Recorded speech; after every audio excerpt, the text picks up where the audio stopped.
We are no longer a Christian nation.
Last night I dreamt about how things were. Of every enemy of the state! And then I woke up here.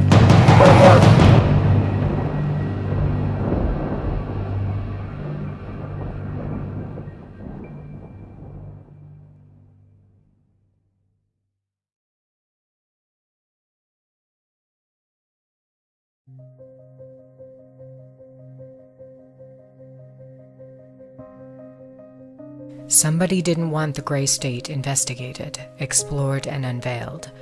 That's why David Crowley is dead. He was the writer and director of one of the most controversial movies in modern history. And somebody didn't want him to produce it. What was so threatening about David Crowley and the Gray State concept? Like Gray State, many Hollywood films have depicted apocalyptic themes and end-of-the-world scenarios. Yet the directors of these films are still alive. Roland Emmerich wasn't murdered after directing blockbusters 2012 and A Day After Tomorrow. Steven Soderbergh wasn't killed after his movie, Contagion. But David Crowley is dead, along with his wife and child. They were killed before the production could be completed. What was so dangerous about Gray State? David Crowley claimed that his movie was based on real events, not Hollywood propaganda like you see in movies such as 2012. California is going down! God, you sound like a crazy person. The governor just said we're fine now. The guy's an actor! He's reading a script! So the Gray State is essentially an artistic representation of real aspects put into a fictional format. Once you open your eyes and start looking at all these trends like RFID, like martial law, like FEMA, like executive orders, you have to act within your own capacity to sort of, talk about this. A lot of people filter that into the political realm. A lot of people do other things like grassroots style. I mean, I'm a filmmaker, Danny's an actor. So we put our heads together and we started making a project that would act within our own faculty to portray that in a creative manner. So there's a story here. You know, I have to start telling a story. So I was looking for the next film project to work on anyway. I'm like, well, this would be perfect.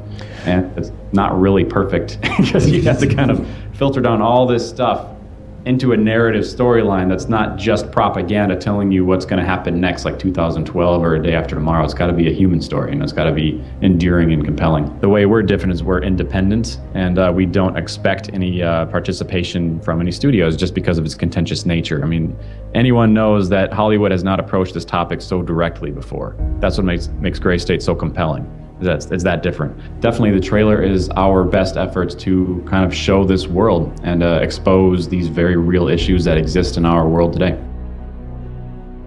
David claims that Hollywood has never dealt with topics like RFID, internment camps in America, and detention. Instead, they have produced propaganda in place of real issues.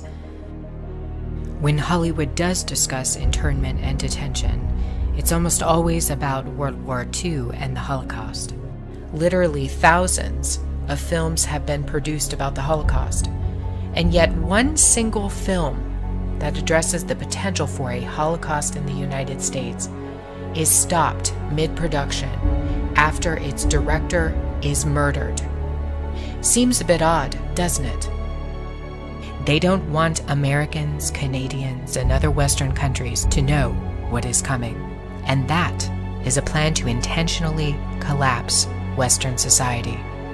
If you don't believe me, read the plan that's been in the books for over a century, planned out by the Illuminati and penned by Albert Pike back in the 1800s in his 3 World War predictions. Gray State was simply too threatening. It revealed too much, not just the obvious points of what could happen with the collapse of a society, things like martial law, food shortages, and a provisional government. It goes beyond this. David knew a secret, and he left it inside of the trailer for Gray State, in plain sight.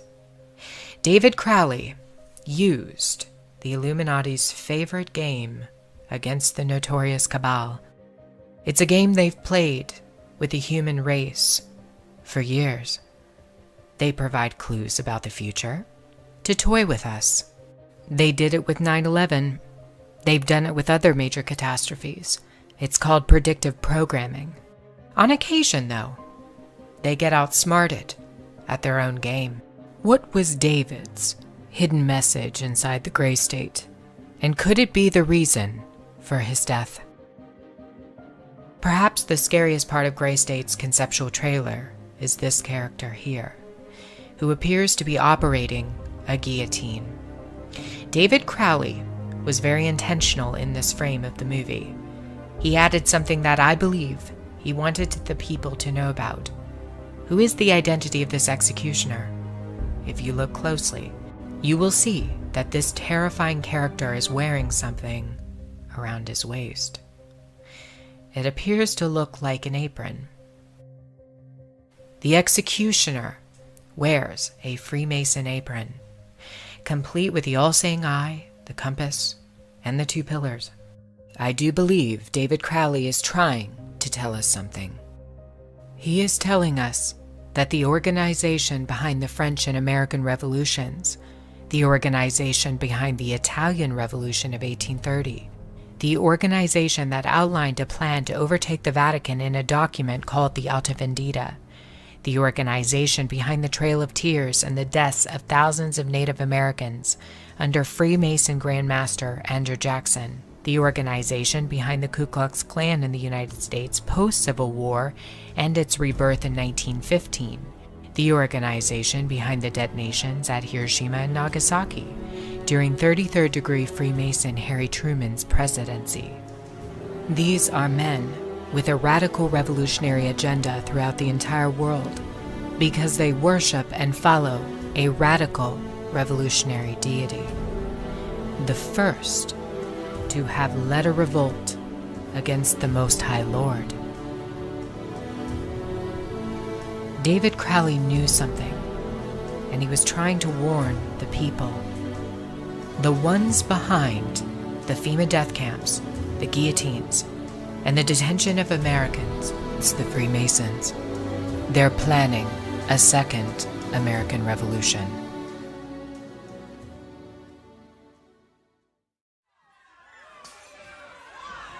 Problem, reaction, solution. It's a mind manipulation technique that avoids not only opposition to what is the goal of the manipulators, it actually manipulates people to demand they do what they want to do anyway. You start by secretly creating a problem in the world. You then use the media, which isn't difficult, to wind up public opinion in relation to your manufactured problem to the point where public opinion utters the classic words, something must be done, this can't go on, what are they going to do about it? And at that point, those who created the problem and got someone else to be blamed for it wound up that public reaction, then openly in the public arena, in the parliaments of the world, in the newspapers and on the television, offer the solutions to the problems they have created.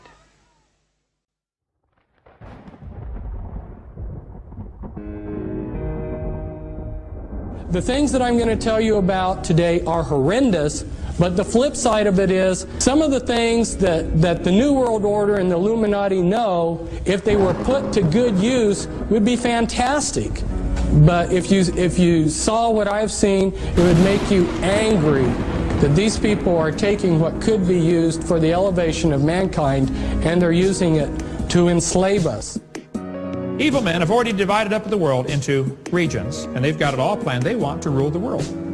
Their goal is to reduce the population to 500 million, with a few of them as the elite get to rule the world.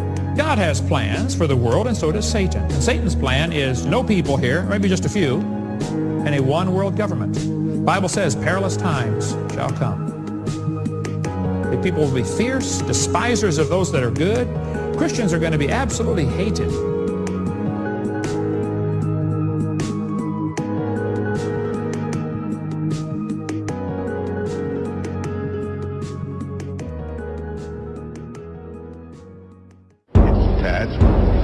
To develop an overall strategy for America in this period when really a new world order can be created. It's a great opportunity. It isn't just a crisis. We know the race is not to the swift, nor the battle to the strong. Do you not think an angel rides in the whirlwind and directs this storm? But I do have one question. During the crisis or any time that you're aware of, has the Federal Reserve or Treasury participated in any gold swaps arrangements? The Federal Reserve does not own any gold at all. We have not owned gold since 1934. Congress shall now vote for approval of H.R. 8791, the Homeland Terrorism Preparedness Bill. Said bill requests emergency response funding up to and including I'm sorry, this section is classified.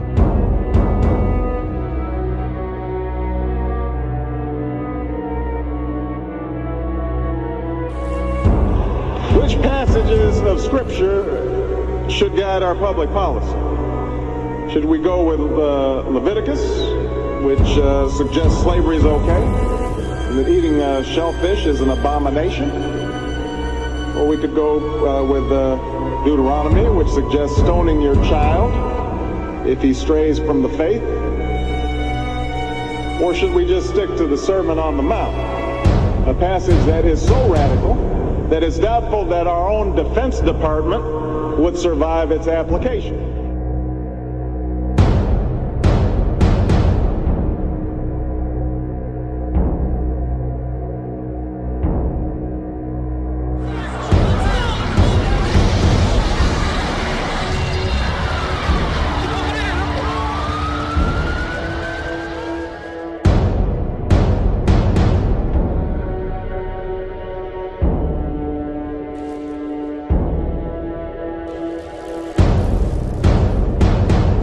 Readings have told me, for what it's worth, that some of us will be able to have ascended abilities. I mean, full-on ascended abilities prior to the actual shift happening. So that would be very cool, because what we're expecting after 2012 is a 100 times more harmonious utopian world where things like time travel, levitation, instant telepathy, instant healing, telekinesis are as common and as everyday as breathing.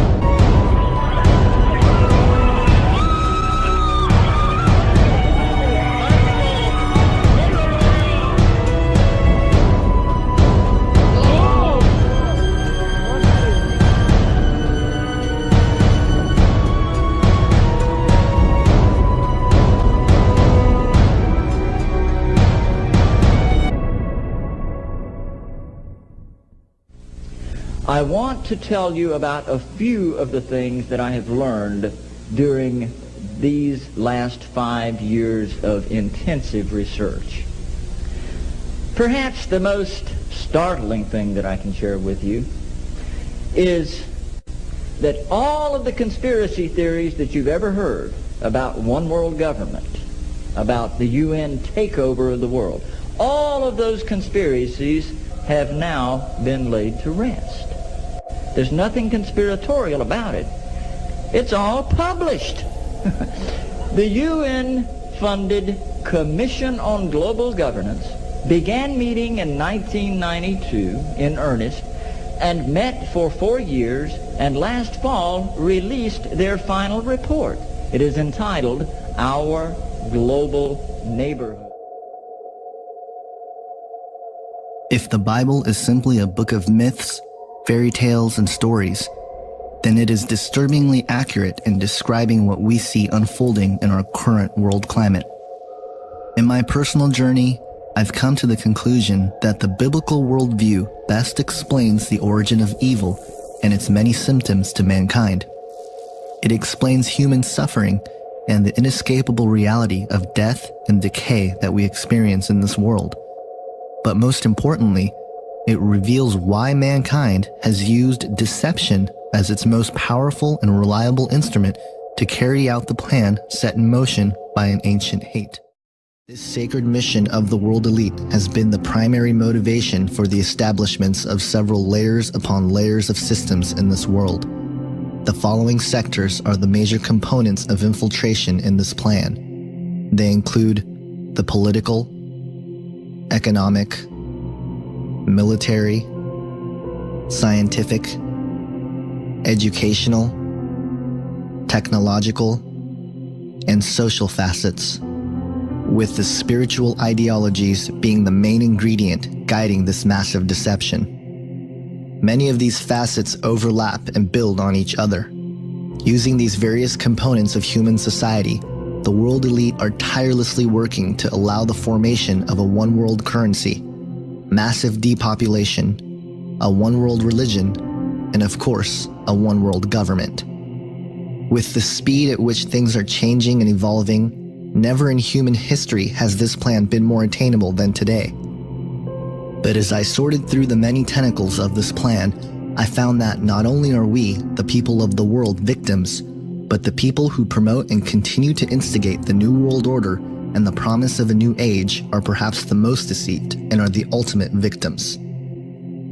The idea of what the ultimate goal for the New World Order is something that bothered me a lot in my early and really a lot of my research for what the New World Order was, as I was learning things like, the stuff in the food and the water and all of the stuff that you learn, the genocide and the planned population reduction and the mind control and all the stuff that was going on. What did it all mean? What was it leading up to? The control grid, the cameras and the one world government and the one world economy and all this stuff. What did it mean? Because the thing that got me is what happens if they get it? What happens if they finally control everybody? It's a total lockdown, New World Order, 1984, Brave New World, whatever. It actually is that system. What then? Is it all going to just end and everybody sits back and they drink lemonade and say, hey, we did it, guys. But then the connection to Satanism is really what started to pique my interest early on, and that they were theistic, Satanists. They really did believe that Satan was God, and they actively worshiped him and received instructions from the spirit world. That was what tripped me out, and to see that network and every door that was kicked down, an investigation led to somewhere some Satanistic connection. So the answer to what the ultimate goal and the question of who or what do I believe is behind it is the same. That is the Antichrist. The system is being built around us, the control grid, the economy, everything is being built to force everyone to worship the Antichrist.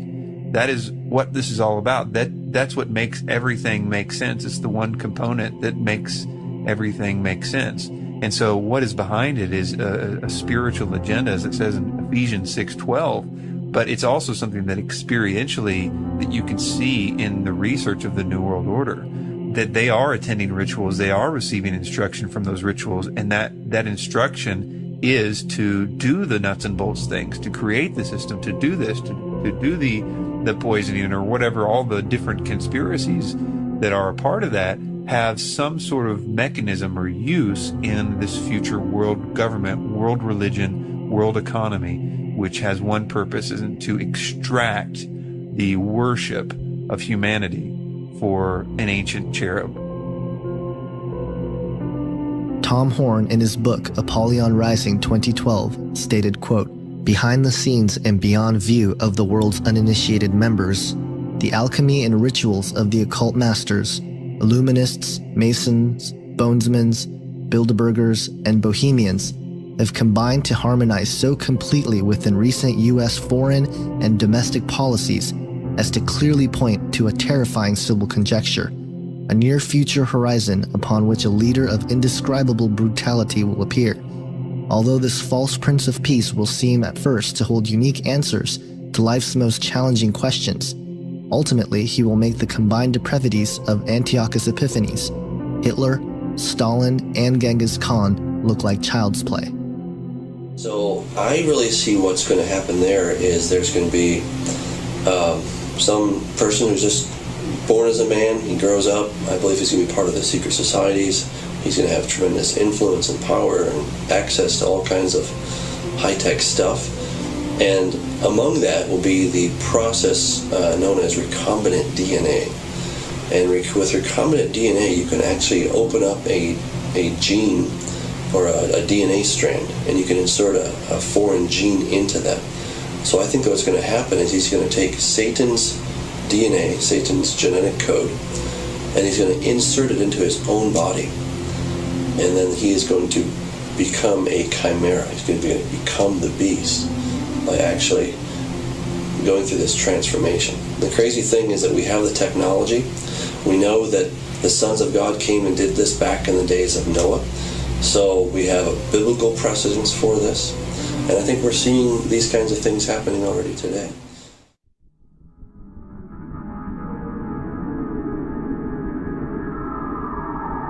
To understand the biblical worldview of the New World Order, we must first look at the fall of mankind as recorded in Genesis 3.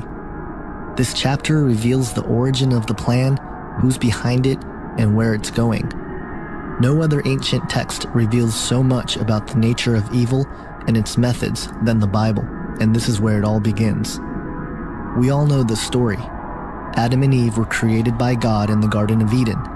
God's creation was good, and mankind was very good. God had one commandment for Adam and Eve to follow. A serpent came and tempted Eve to eat from the tree of knowledge of good and evil. This is where it all begins. Prior to this point, mankind was not susceptible to death, but Satan had other plans. The first lie ever recorded in human history comes from the mouth of Satan himself.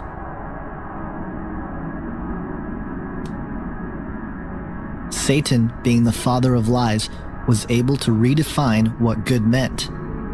Upholding to the traits of a great deception, Satan's lie contained some truth. But to understand how this lie has permeated throughout history and is being used to create the New World Order, we must break down this passage. Satan knew that when they ate of the fruit of this tree, that mankind would be subject to death. This lie is the foundation for New Age ideas like reincarnation. It is the idea that even though we die, there is no heaven or hell, but instead we return with another opportunity to attain enlightenment. It is also the one lie that many of the world elite believe today, which is that through the use of intellect, technology, and science, man will achieve immortality. This will become more obvious as we look into the sacred promise or ancient hope held close to those who are at work for the New World Order. Satan was implying here that secret knowledge and wisdom will be available to them. This is the main proponent behind the nature of secrecy which all secret societies possess.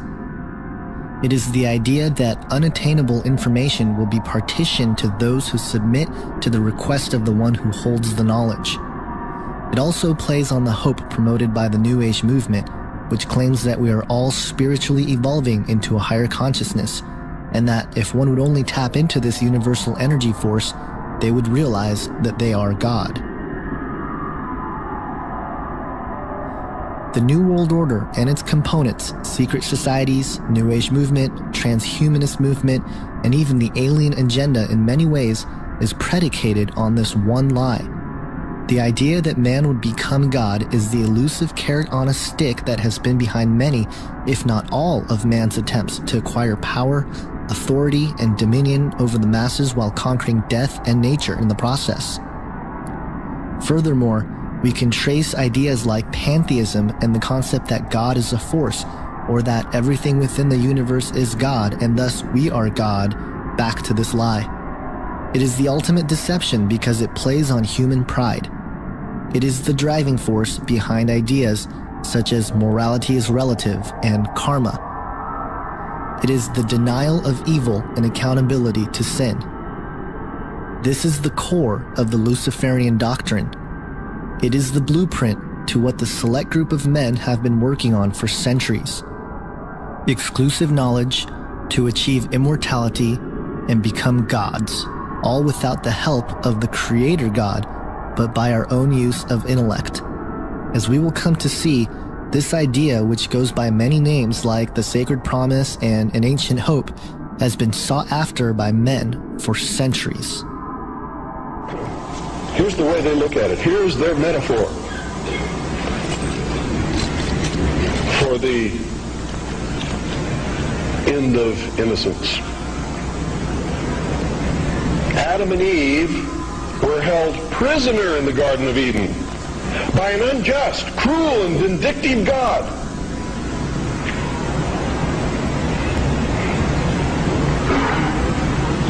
Until Lucifer, through his agent Satan, set man free from this garden by giving him the gift of intellect.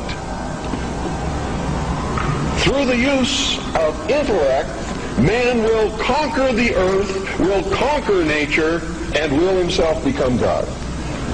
It's taught in every Masonic temple in this land. Every secret brotherhood, every secret society, every mystical temple, every occult organization teaches the Luciferian philosophy.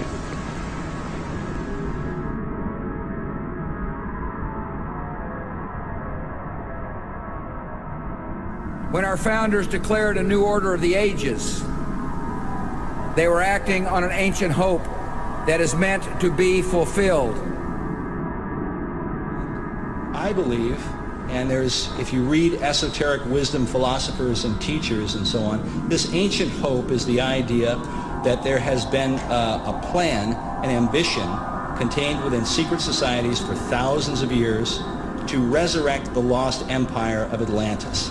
And for those who don't know, the whole idea of the new Atlantis and the New World Order and the New Order of the Ages are, if you read the writings of these societies, they are all one and the same thing. The ancient hope, of which Bush refers to in his second inauguration speech, demonstrates that Bush, or at the very least the authors of his speech, are well aware of the plan initiated by an ancient occult hierarchy, now operating as secret societies to forge a world empire. The promise to those who help build this empire is that they will attain godhood themselves and become a part of a family of perfected human beings. Manly P. Hall, a 33-degree Freemason an occultist and regarded as one of the greatest authorities on the topic of secret societies and Freemasonry in particular, reveals in his book, The Secret Destiny of America, quote, "In this way, the old dream of the philosophic empire descended from the ancient world to modern time. Secret societies still exist, and regardless of the intemperance of the times, they will continue to flourish until the quest is complete. For more than 3,000 years, secret societies have labored to create the background of knowledge necessary to the establishment of an enlightened democracy among the nations of the world." End quote. Hall goes on to explain that America was not founded as a constitutional republic based on biblical principles, but rather a massive experiment of social engineering formed out of the principal visions described in Sir Francis Bacon's book, The New Atlantis, in 1627. The basic principle was that the goal of attaining human perfection and a utopia that would come with it is the ultimate plan put forth and worked on since antiquity. He goes on to say, quote, "The supreme human purpose is the perfection of man. This must come first, and when this end has been achieved, all good things will inevitably follow." End quote. These principles all stem back from what is known as the ancient mystery school teachings.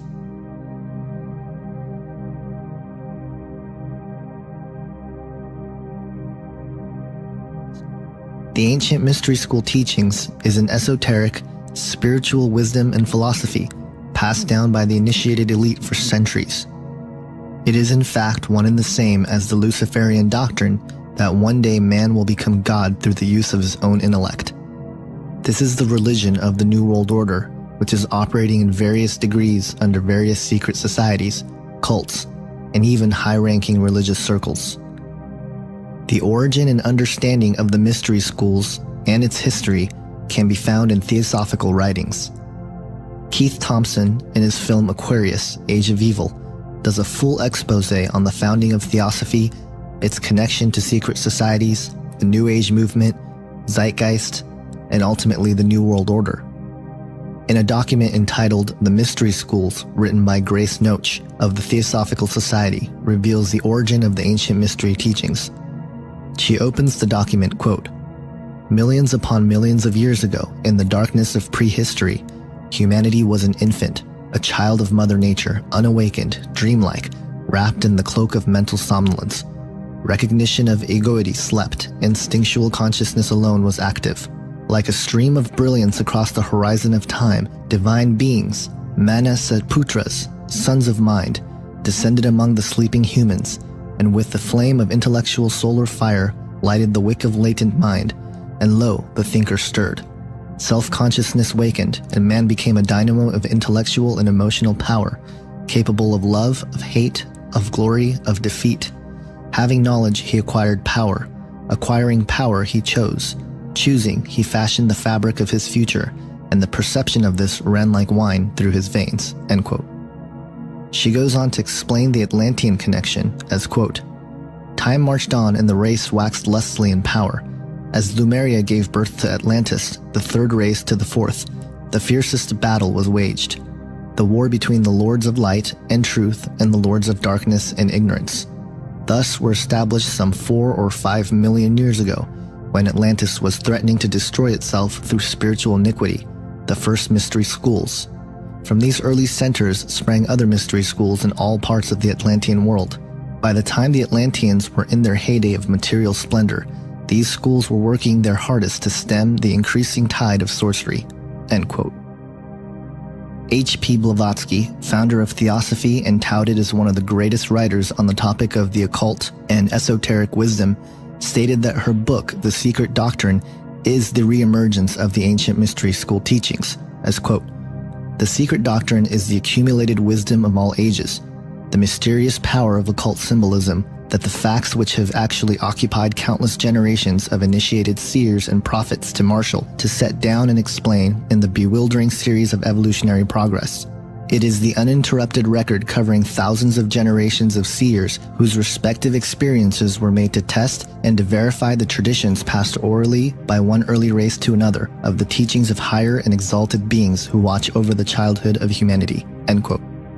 Alice Bailey, a theosophist and writer, co-founder of Lucis Trust, formerly known as Lucifer Publishing, wrote in her occult classic known as The Externalization of the Hierarchy regarding the initiation of all humanity into the ancient mystery schools as, quote, "This little-known divine energy now streams out from Shambhala. It embodies in itself the energy which lies behind the world crisis of the moment. It is the will of God to produce certain racial and momentous changes in the consciousness of the race which will completely alter man's attitude to life and his grasp of the spiritual, esoteric, and subjective essentials of living. It is this force which will bring about, in conjunction with the energy of love, that tremendous crisis imminent in the human consciousness, which we call the second crisis, the initiation of the race into the mystery of the ages, into that which has been hid from the beginning," end quote.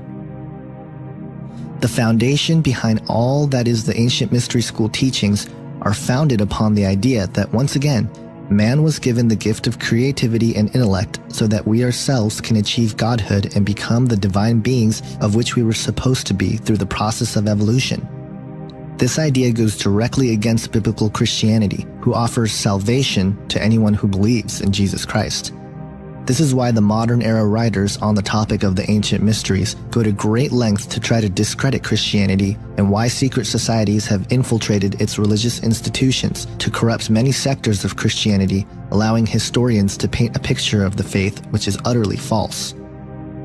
Most of the attempted discrediting of Christianity in these writings refer to the idea that was presented in the first section of the film Zeitgeist.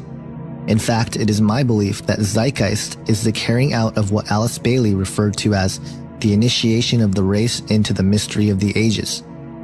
Bailey, in the same book, Externalization of the Hierarchy, goes on to describe her opinion about Christianity as, quote, "Christianity must also be overthrown because it is based on Jewish sources. The rule of Christ must come to an end because only the rule of force is right. In the world order of the Axis powers, the individual has no rights, has no freedom except insofar as he serves the state. There will be no liberty of thought or conscience. All issues will be decided by the state, and the private citizen will have no right to an opinion. Men will be drafted like slaves into the service of the state."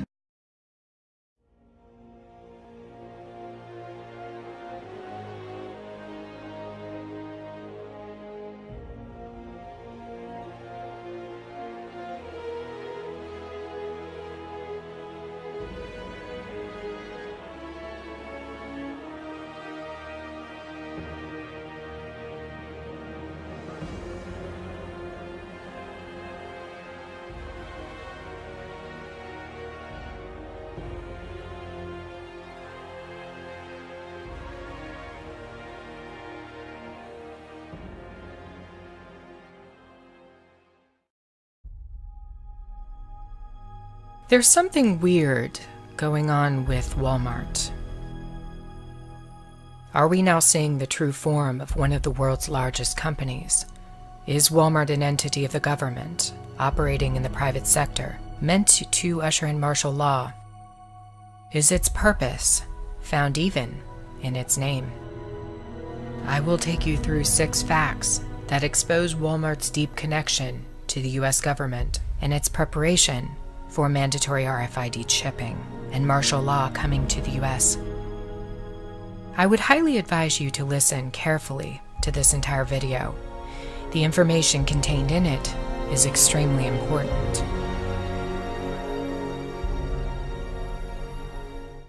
Fact number 1. To understand the truth about Walmart, you first need a history lesson. The founder, Sam Walton, is long deceased, but his legacy is very much alive. What is he remembered for? Well, you may not know that Sam Walton was a part of the U.S. intelligence agency during World War II and a security chief over internment camps located inside of the United States. These camps held hundreds of thousands of whites of German and Italian descent and Asians of Japanese descent. They were held there after FDR violated their constitutional rights.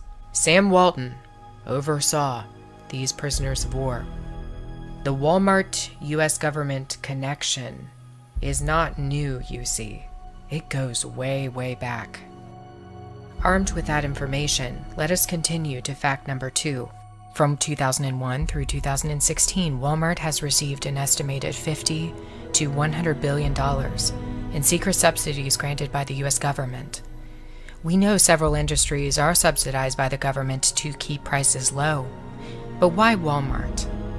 There are entire websites dedicated to following Walmart's grants, tax breaks, and earmarks.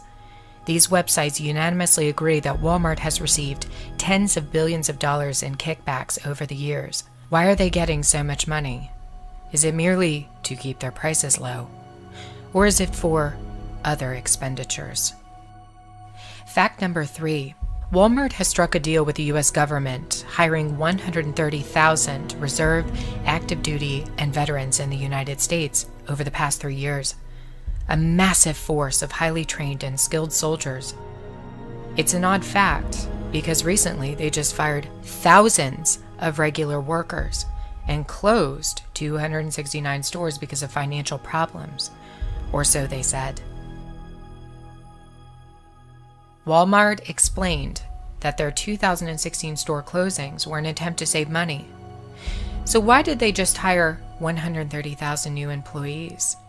Of course, we always celebrate when veterans are treated with respect and given good jobs, but this is strange.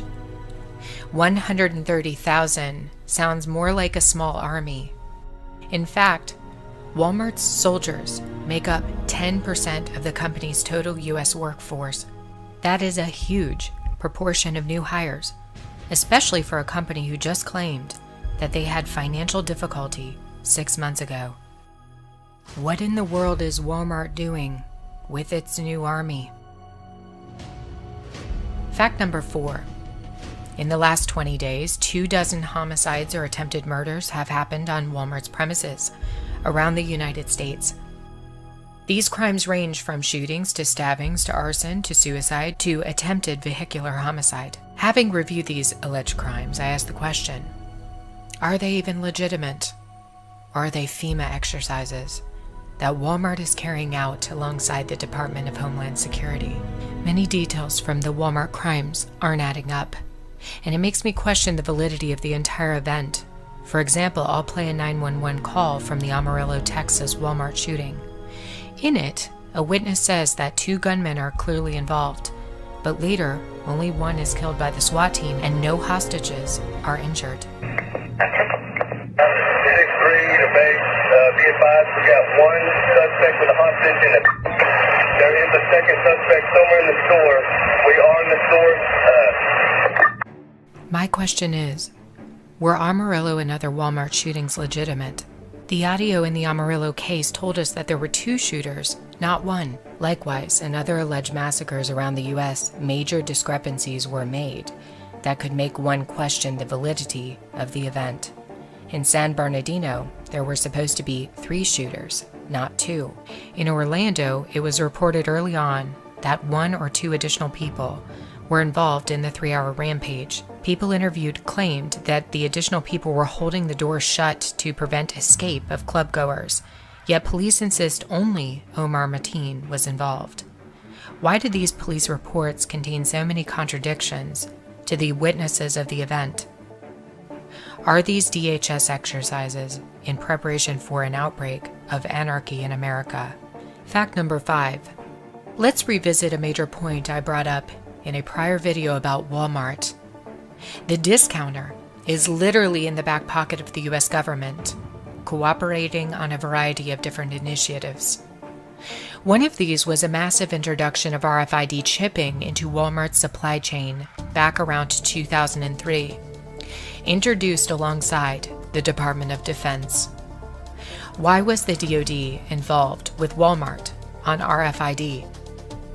Walmart was also cooperating with DHS Secretary Janet Napolitano on an initiative to report suspicious people in their facilities. Why is the DHS working with Walmart on this? Additionally, several former Walmart executives are currently working for the U.S. government in FEMA positions in emergency preparedness. For example, Walmart disaster manager Brian Coons was appointed to spearhead Florida Emergency Response and Disaster Readiness Divisions. Why are these former Walmart executives being promoted in the government to major positions of disaster response. Fact number 6.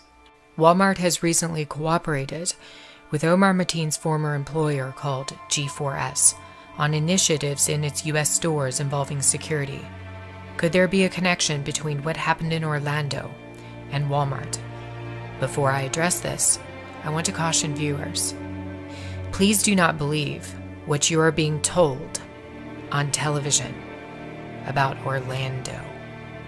The elites have already gotten what they want, and that is an outcry for heightened security. In order to have security, they'll have to take away guns. They'll have to use more biometrics and RFID to track you. They'll have to put up more cameras to watch you. We're living in 1984. Fear incited by Islamic terrorism is their tool of choice to get you to give in. Notice the cry for gun control after Orlando, the cry for more security. Do not be fooled by their agenda. The lamestream media has convinced everybody about Mateen's radical Islamic ties in order to scare you. I am not interested in the misleading Islamic terrorism narrative that began in 1945 and accelerated in 2001. The narrative is the same. Islamic terrorist attack happens, followed by calls for more gun control, the Patriot Act, more internet monitoring, more cameras, more things to stop a future event like this from happening. It's the same response every single time. Once bin Laden got old, once he didn't cause the fear that they needed him to cause, they got rid of him. And then they created scary ISIS. Mateen's ISIS connection is a fabrication to get you to submit. I'm not buying it. I am more interested in his 9-year career with a company called G4S, which is the largest security company in the world. If you've ever seen the movie Resident Evil, G4S might bring to mind the Umbrella Corporation, a secretive organization that operates in the shadows. G4S is the third largest employer in the world with a virtual stranglehold over cybersecurity and cyber data in almost every country. It does have other interests, however, including RFID chipping. The company states on its website that one of its goals is to use RFID to track assets and people anywhere in the world. Back in 2011, G4S put in a patent request with the US government for an RFID device that would be used to track people who were incarcerated. No joke. The RFID device is tamper-resistant, worn on the hand or wrist, and is meant to tag and follow prisoners. The patent was just made public in February of 2016, and now G4S will work closely with Walmart. An article published in April of 2016 indicates that Walmart and G4S quietly signed a deal, an agreement on a huge initiative that will change Walmart's entire system of payment in all stores. There will be a gradual rollout of the new system until it is fully implemented. In conclusion, I believe there is beyond ample evidence to suggest that Walmart is serving a major purpose as we head toward the Marshall State.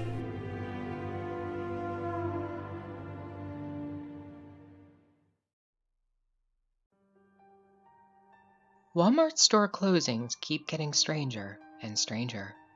Here are 5 facts about why Walmart's closings are not normal and may signal that massive unrest is coming. Number 1. Walmart originally closed 5 stores in the West and Southern United States in April 2015 without publishing a press release. Workers in Walmart were notified the day of that they would no longer be employed with the company, resulting in 2,200 lost jobs. No employee was offered an explanation And only after significant pressure did Walmart finally put out a very strange press release.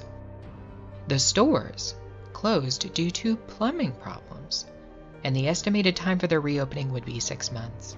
Number 2. Walmart announced that in 2016 it would close an additional 269 stores around the world. 154 of them would be in the United States, but a lesser-known statistic might actually be more important. And this is the fact that Walmart closed 10% of its stores in Brazil this year. Brazil is currently in a huge economic recession that is quickening to a depression. Dilma Rousseff of Brazil has called for Brazil's military to marshal the streets of large cities due to rioting, protests, and widespread distress.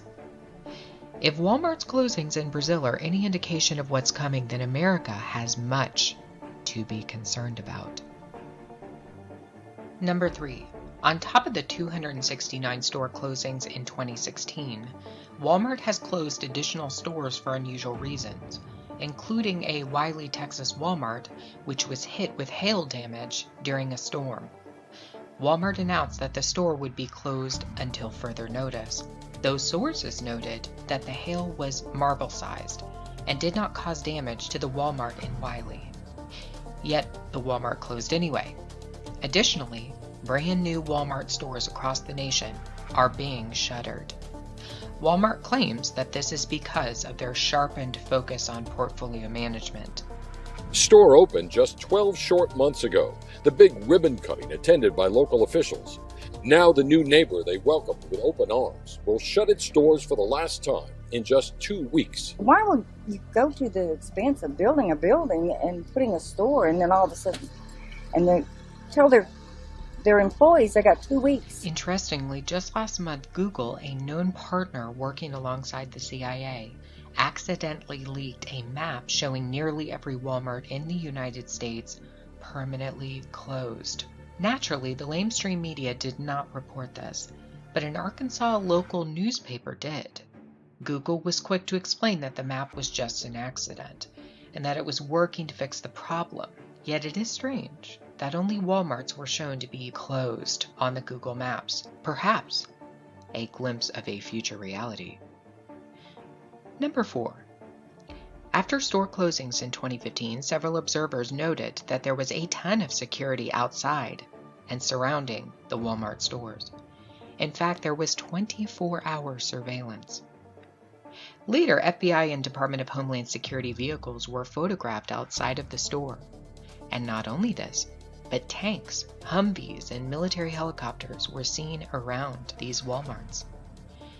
The stores were emptied of their contents, literally millions of products, and razor wire was erected around the sites. The pharmacies of these Walmarts were left open, and certain individuals who went in to fill their prescriptions took photos of the stores from the inside that were gutted, the walls not having any products on them.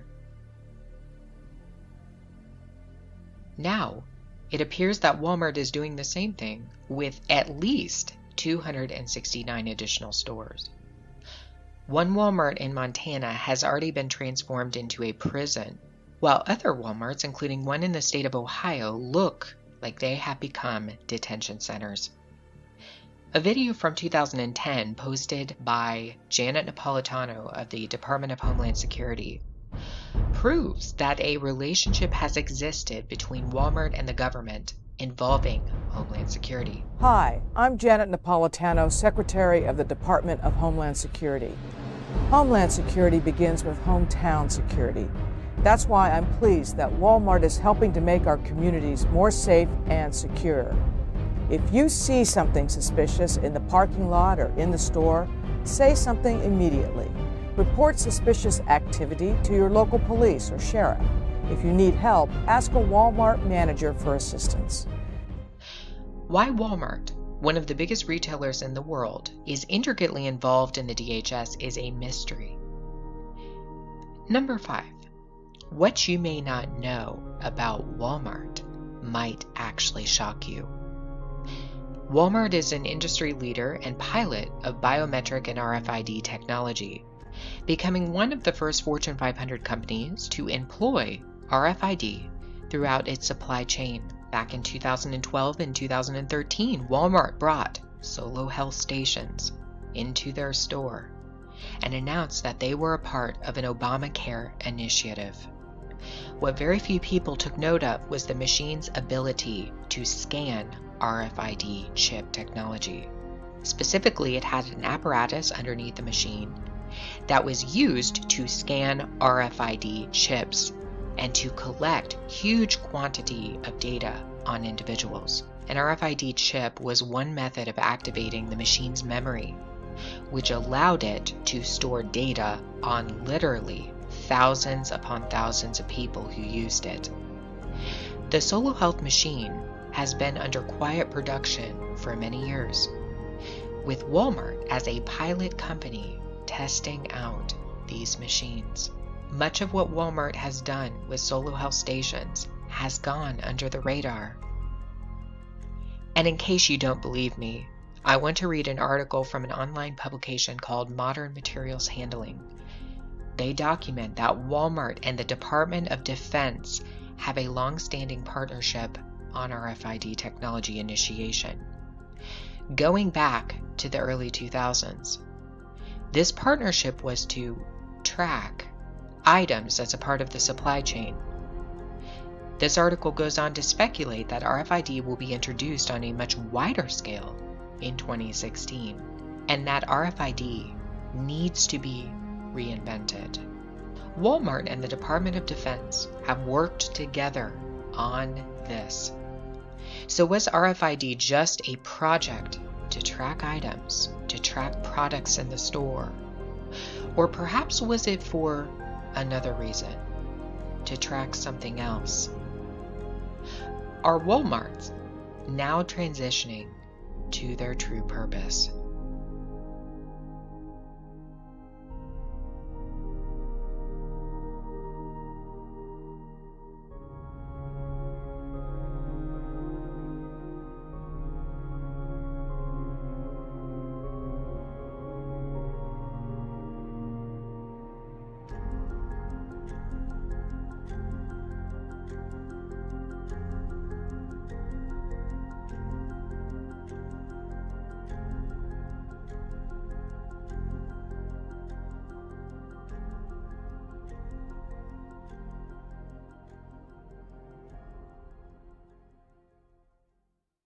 A three-part show on Sci-Fi Channel portrays a curious scenario set in the future.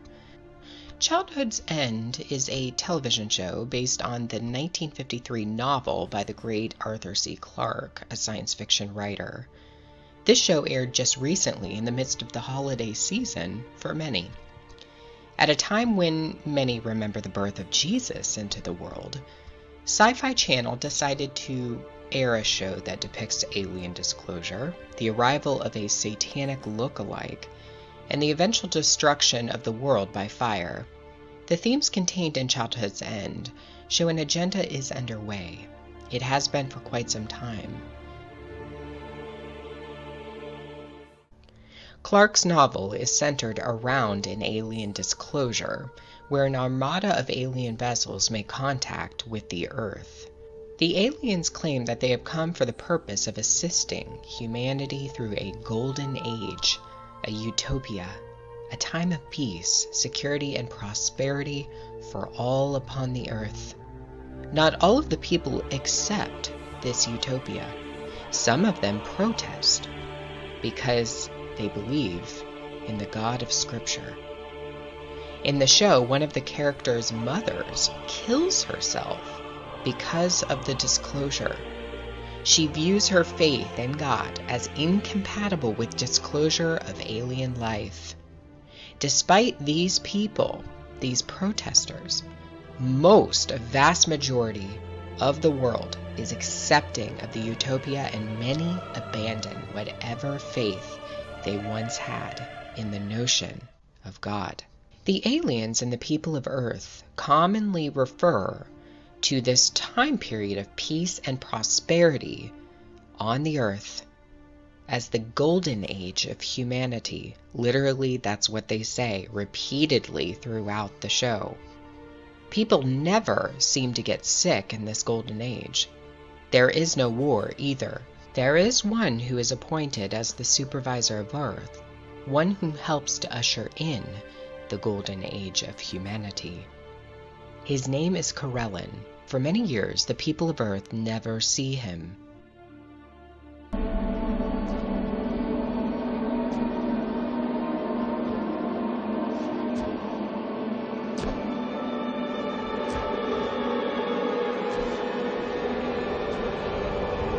Eventually, they do see him when he is unveiled.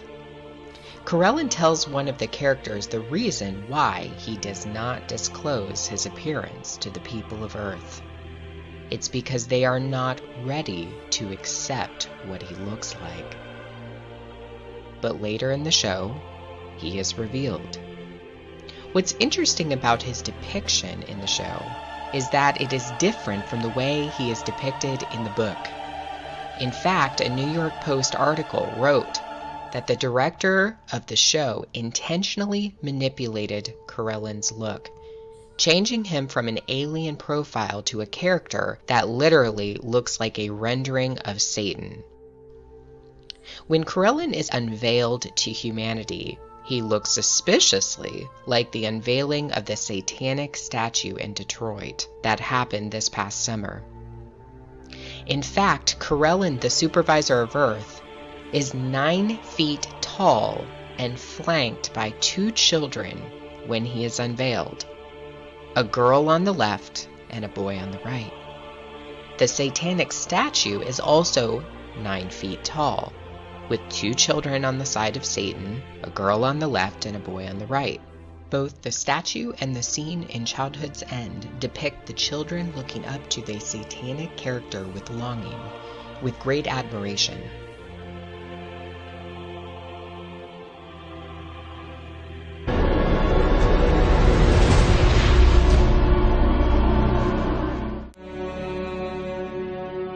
Hello? There is no need to be afraid. It is Corellin who will be overseeing the Golden Age, the evolution of humanity, and the transition to peace and prosperity. He has an interest in the children of Earth. It's later revealed that these children are no longer the property of humanity and are not fully human anyway. They are taken away from their human parents. The parents are left to face the apocalypse.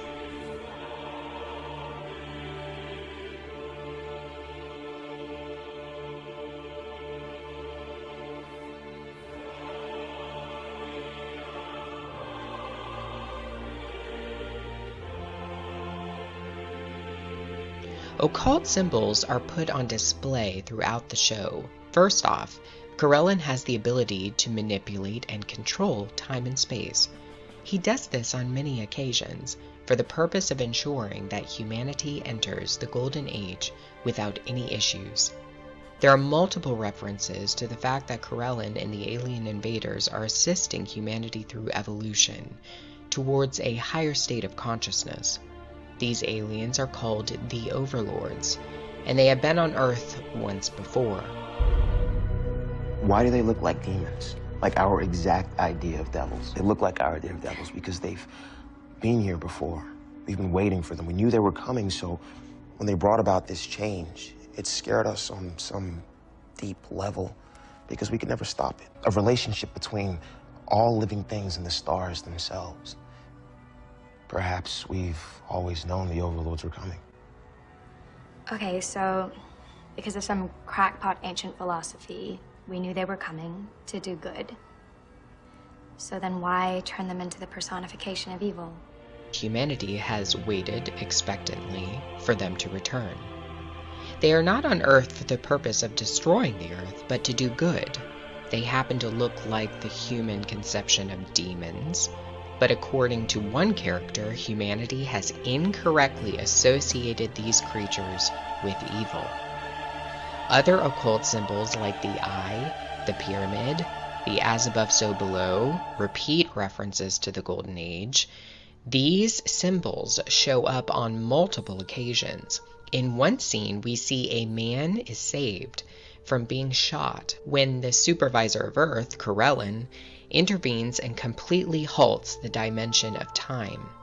After this, Corellin opens a door, a way out, a way for this character to escape the crisis he is in. Behind the door is a paradise, and the man decides to walk through the door. Both of my channels have focused on the use of doors as a symbol, how doors are used to portray when constraints of time and space have been overcome. Here it is Corellin who has manipulated these dimensions. Can you tell me what this means? Jennifer, what do you see? I see all.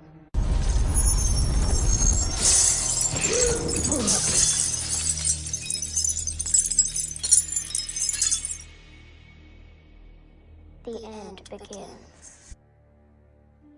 The man who questions the little girl is holding the all-seeing eye with a pyramid.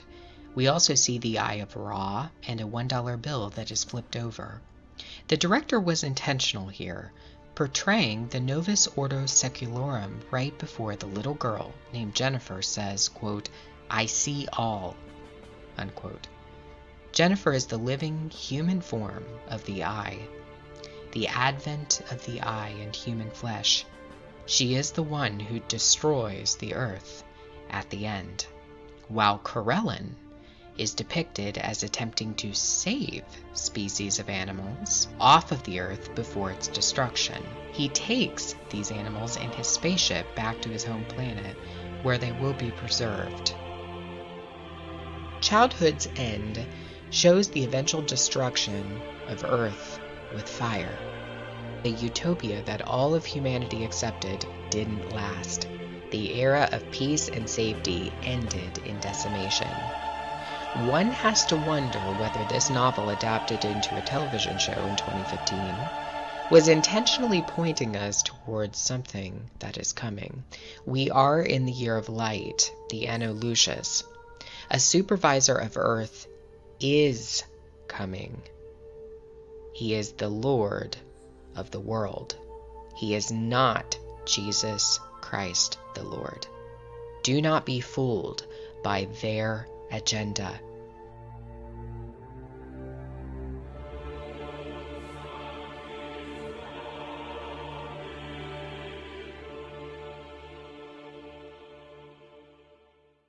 So something that is worth looking back at again, I did cover this once, but I'm going to go back over some of the things in this because this just explains it so well. This is Pan's Labyrinth, Pan's Maze, Saturn's Maze, and it's again that whole Last Supper inversion, similar to what you do with the Eucharist, with the flesh of the beast, and it's the real flesh and blood, the grapes of wrath, the winepress of God's wrath, like in Revelation and in parables that Christ said. So here you've got the head of the table, you've got the beast. And the beast is androgynous, and it's the destroyer. And what he does in this scene really answers all the questions. I tell you, there is more truth in movies these days than probably in the actual news itself. It's all upside down. But people obviously wouldn't look for truth, perhaps, in things like this. So here we see, she looks up at artwork. This is the destroyer, and it requires sacrifice. It's sacrificing children, just like Saturn. The ancient depictions of Saturn. This is the whole Hegelian dialectic again. This is the dragon versus Lucifer, the false Jesus. That the 13th pillar, if you will. That is the female false Jesus, and it's the dragon or the beast at the head of the table, with the human flesh sacrifices on the Last Supper table. Remember the Last Supper before it's birthed, the whole thing. And those two are both the same beast. They're both of the same. It's Hegelian dialectic. False. Completely false battle. And the beast births itself. This whole place is Room 101. This is the underworld. This is the abyss. This is where it is, trapped. And in the abyss, in the land of sleep and nod. And what we see with a lot of these things is that it's actually Revelation 9 that is often portrayed. Of course, in that you've got the king over the earth, Apollyon the destroyer, and that is exactly what this is. But this is the star that falls in the shaft, the key, the star being Lucifer. And this is the key, the whole ritual right here. It's all the whole ritual. And the time, the last hour, the last minute, 12 o'clock, like we've seen in Ipet Goten, so many different things. The time is running out. Of course, we've got the whole time shift, time change. So, the dagger, the sword in the stone. So, we're at the Last Supper scene, these little entities, demonic entities flying about. Look at the beast's skin. You notice how it is completely saggy, it is like he's lost a lot of weight. Well, that's because he's going to wake up hungry for flesh. So, just your red table, just like the Mad Hatter's Tea Party. The same thing in the rabbit hole. So what she'll do now is she'll take a grape, which represents the blood, and the winepress of God's wrath, and when she takes that grape, she wakes up the beast. A ritual like this we've seen so many times across different music videos. So the beast wakes up from the consummation of the blood. Now, here's where it gets interesting, because in its hands it has the hole. Just like the crucifixion, the nail marks of Christ, the stigmata. And what it does is it puts the eye into the hole in the hand, and then it can see. So remember about the eye gate. The eye is the gateway.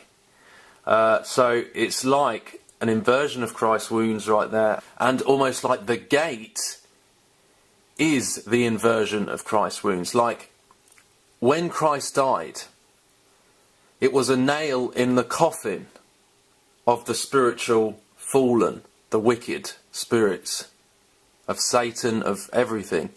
It was a mighty blow to Satan's kingdom. And just like you've got in Jeepers Creepers, you'll hear him say, it was the nail that was holding us in. So just like you have in the Jesuit logo, you've got the three nails and the monster. And it's all to do with the birth of the beast, and it is an inversion of the three nails.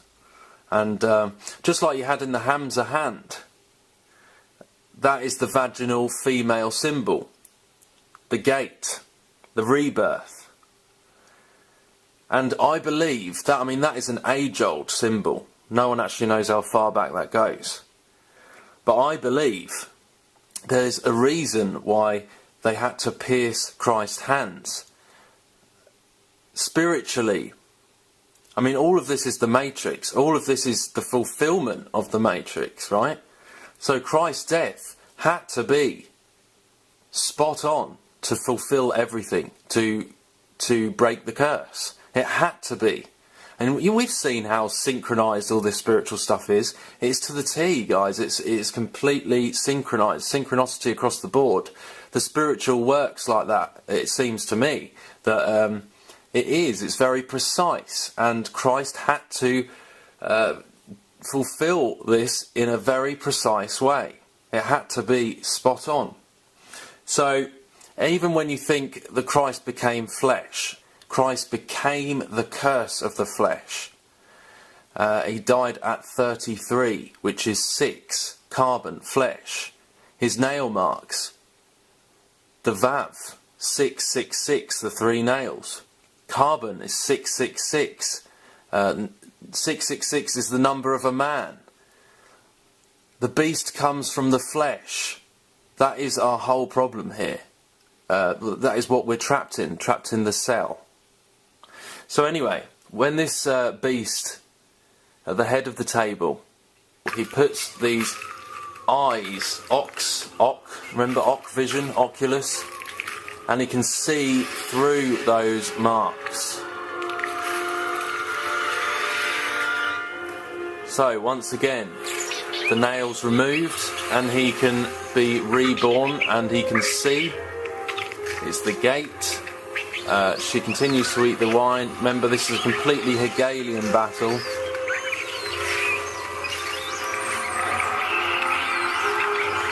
Don't pay attention to that, and the checkerboard floor, of course. So remember, this is just the same side as Goblin, and he consumes the flesh. Now, I don't tend to do this sort of thing very often because I don't think it's always necessary to do it. But just to show you that, I mean, there's a movie coming out soon called Under the Skin. And you'll see there that there are entities trapped underneath his skin. He is literally the embodiment of wicked spirits.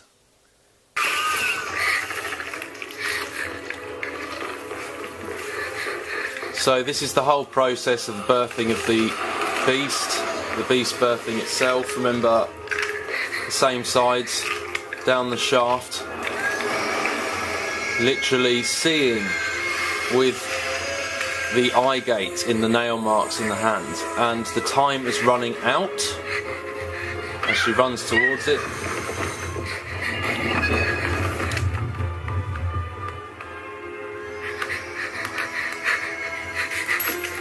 Of course, we all know how this ends. She will get out. It is the false Jesus. It is literally the Antichrist. It is their bridge here. It is the opposite of our Christ.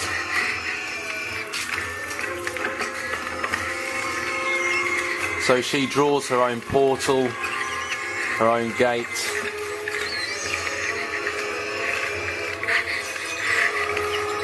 And she lets herself out.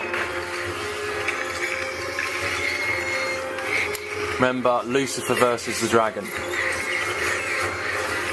Completely false battle.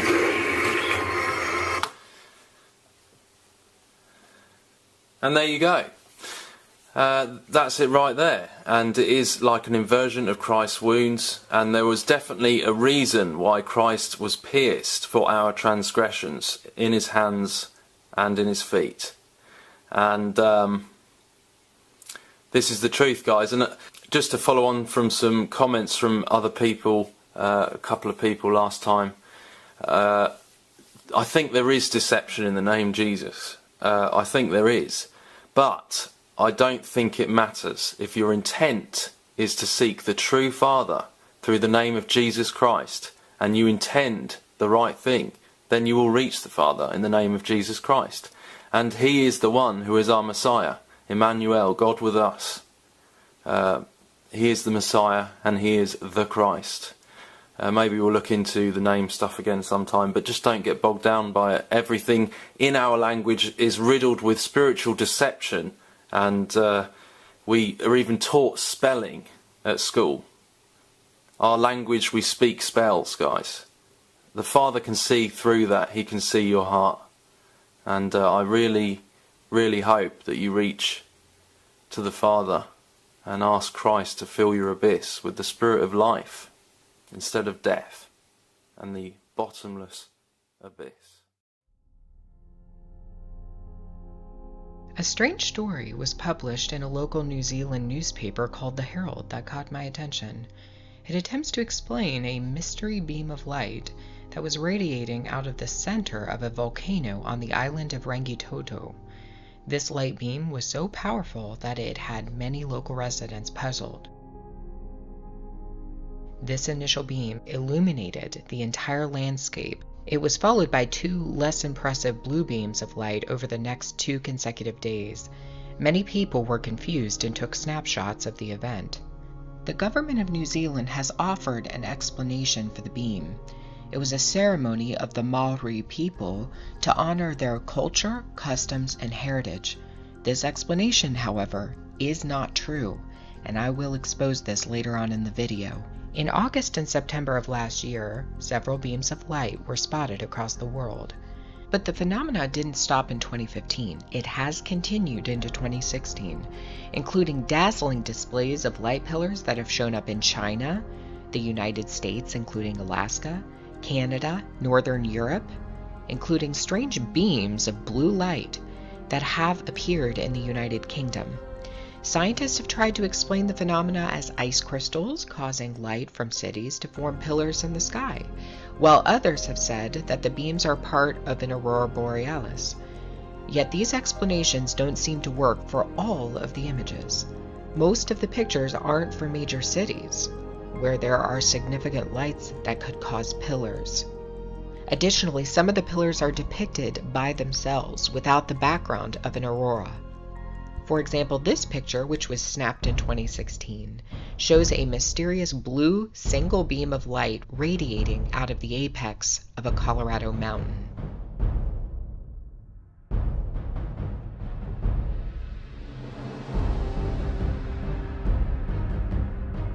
You might remember last year, there were several attempts to debunk these beams as photoshopped or a part of a camera skip.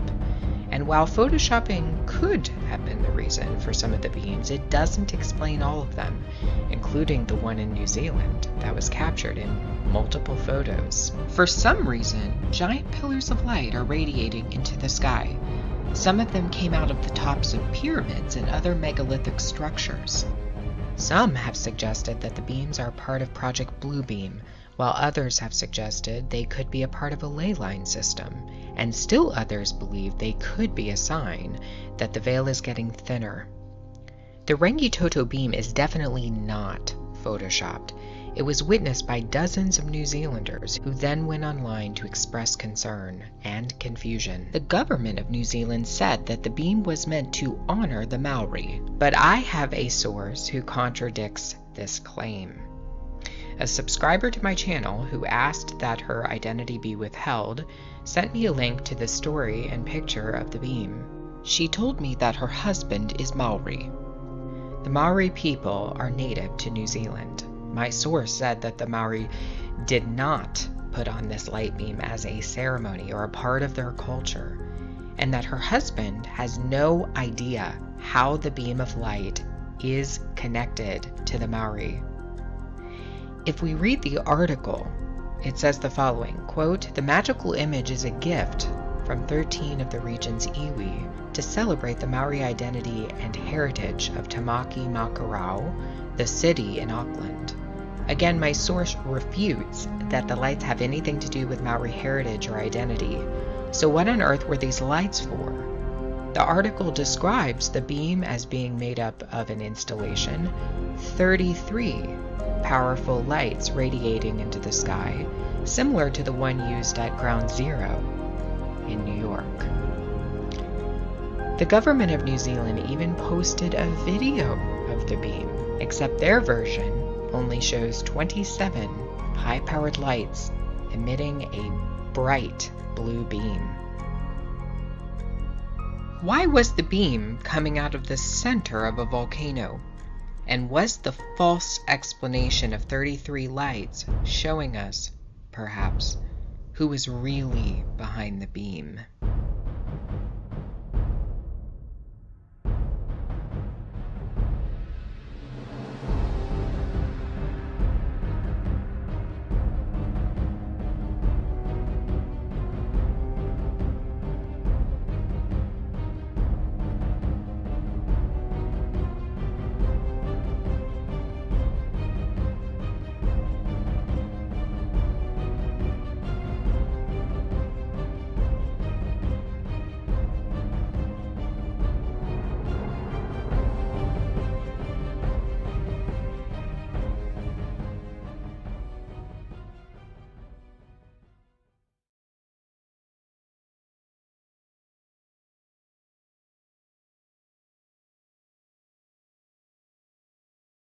We are 5 days away from fundamentally transforming the United States of America. I am not somebody who promotes same-sex marriage.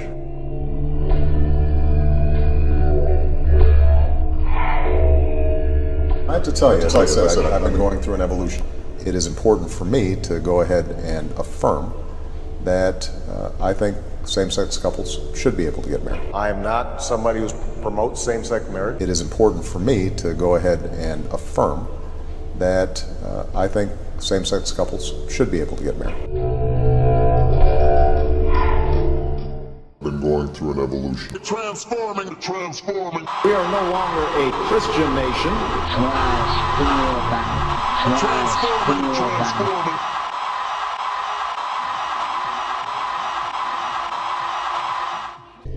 It is the institutionalization of sin, and when that happens, persecution happens. At that first strike by the Assyrians, but then years later, they didn't repent, but years later, they enter into another conflict with Assyria. And what happens is this second conflict brings destruction to the land. You have the same people who brought the first strike of terror. They are the ones, the nation gets into another conflict, and they bring the calamity. Well, so I'm watching, is America going to be involved in another calamity, another thing there? Well, just recently, I was in the Capitol. The Lord called me to speak to members of Congress. The President made a speech that night. He announced we are going to war with ISIS. They are centered in the same area, ancient Assyria. That's Syria and Iraq. Iraq is ancient Assyria. They just took over Mosul, which is Nineveh. Yes. They are already being likened like no other people to the ancient Assyrians. They are bloodthirsty. They inflict terror on their people. They are an offshoot of Al-Qaeda, which means it's the same people. Here's the pattern: the same people, and they are, the Assyrians literally decapitated their victims and they put them on display. ISIS decapitates their victims, right, puts them on display in social media, just like what the Assyrians would do to this inspire day. Terror. Yeah, so here we are. It's a bit chilling. We are now entering the second part of this.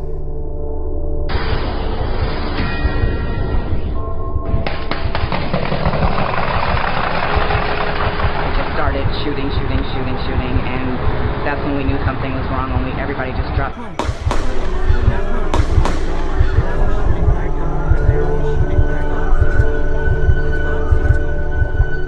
So here we are. It's a bit chilling. We are now entering the second part of this. Tonight, chilling new details about the deadly rampage and the 3-hour standoff between police and a determined terrorist. Late night, couples dancing at the popular gay club Pulse. The propitious smiles of heaven can never be expected on a nation that disregards the eternal rules of order and right which heaven itself hath ordained. In other words, if America should ever turn away from God and his ways, if it should ever disregard his eternal rules of order and right, then his blessings, the smiles of heaven, would be removed from the land.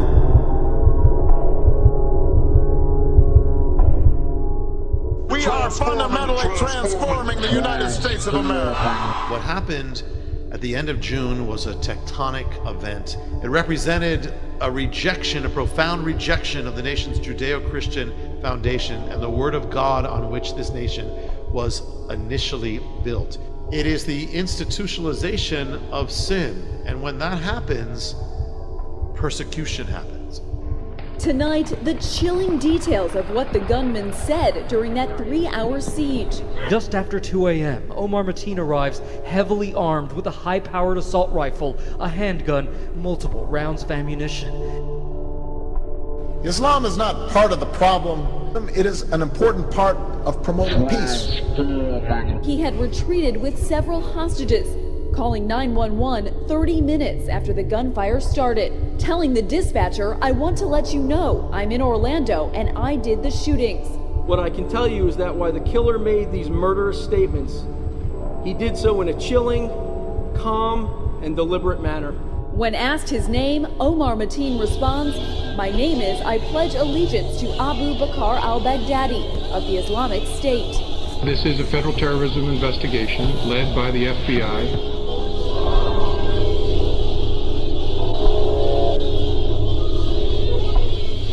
At 2:30 a.m., the gunman calls 911, hanging up twice before a dispatcher calls him back. And there, on the phone, Mateen pledges allegiance to ISIS. There are strong indications of radicalization by this killer and of potential inspiration by foreign terrorist organizations. Mateen pledges allegiance to ISIS. Islam is not part of the problem, part of the problem, part of the problem. It is an important part of promoting peace. There are strong indications of radicalization by this killer. And I looked, and behold, a pale horse, and his name that sat on him was Death.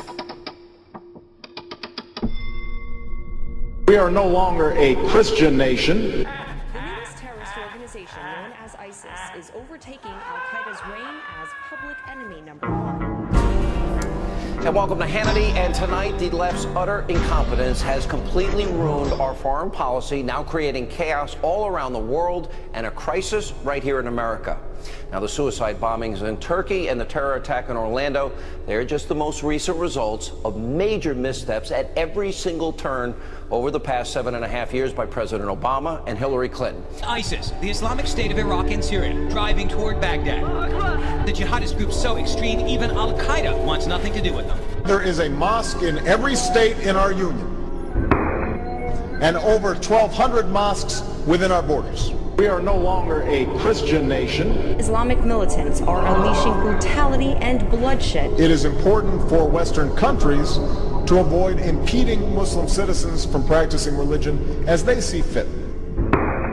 It is important for Western countries to avoid impeding Muslim citizens from practicing religion as they see fit. What would happen? The worst of the worst.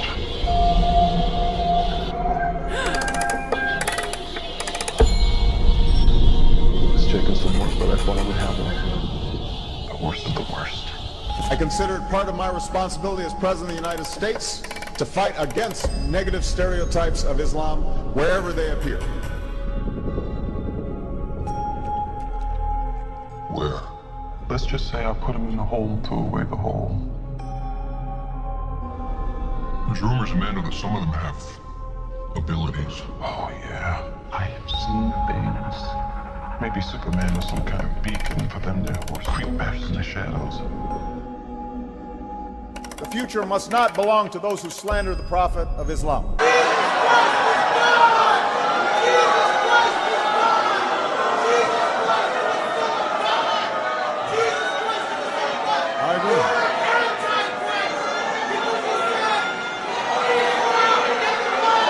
We are no longer a Christian nation. Yeah, we'd be one of the largest Muslim countries in the world. There is a mosque in every state in our union. The biblical and the base. We are no longer a Christian nation.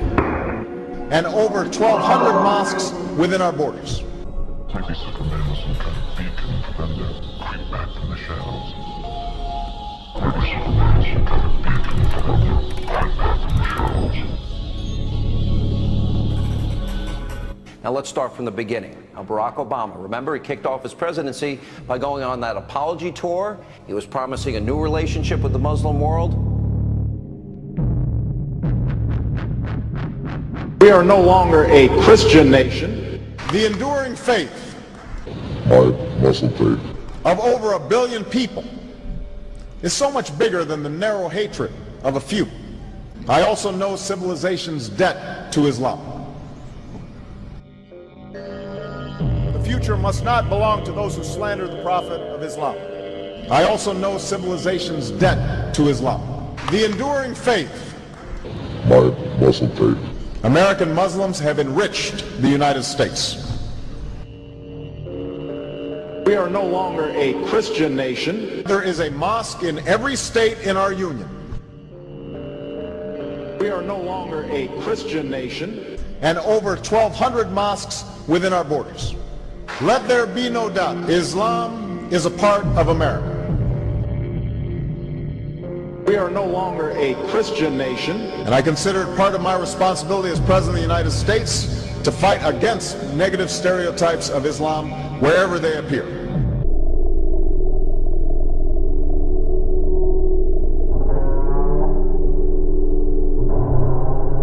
I also know civilization's debt to Islam.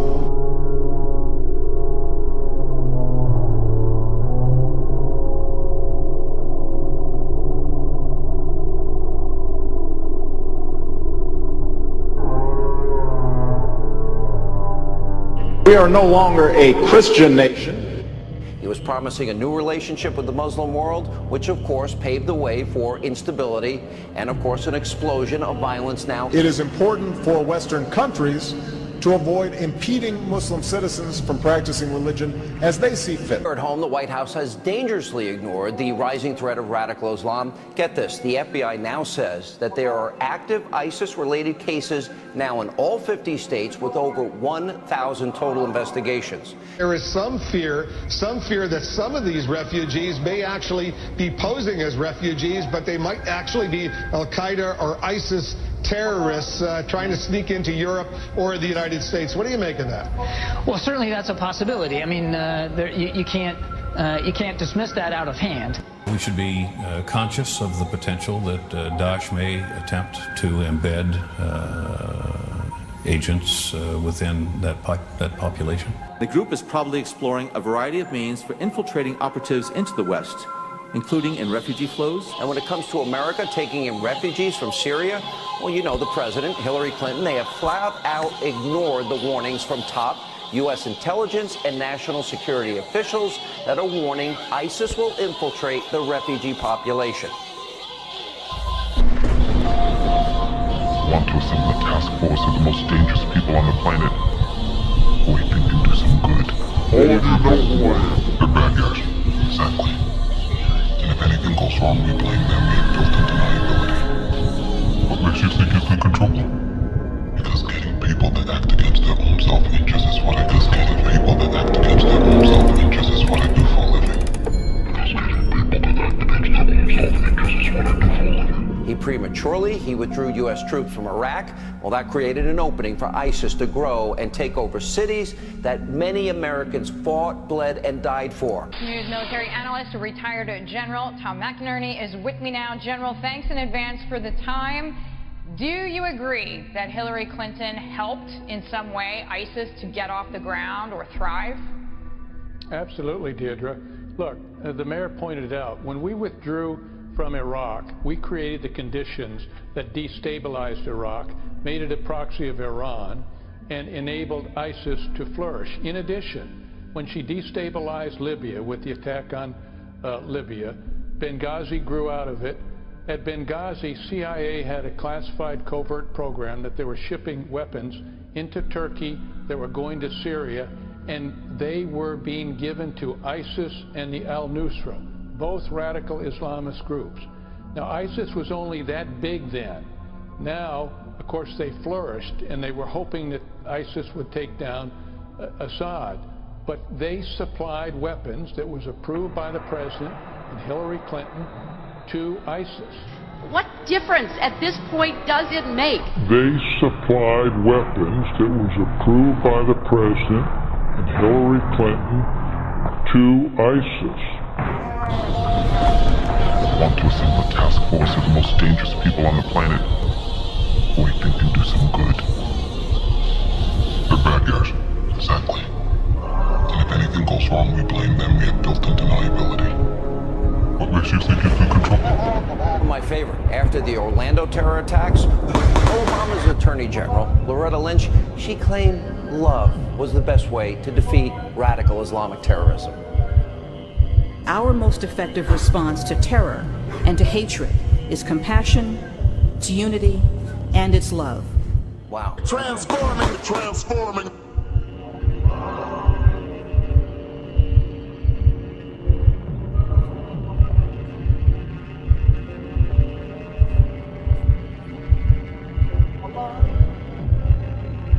Michelle Bachmann actually predicted that I would bring about the biblical end of days. We are 5 days away from fundamentally transforming the United States of America.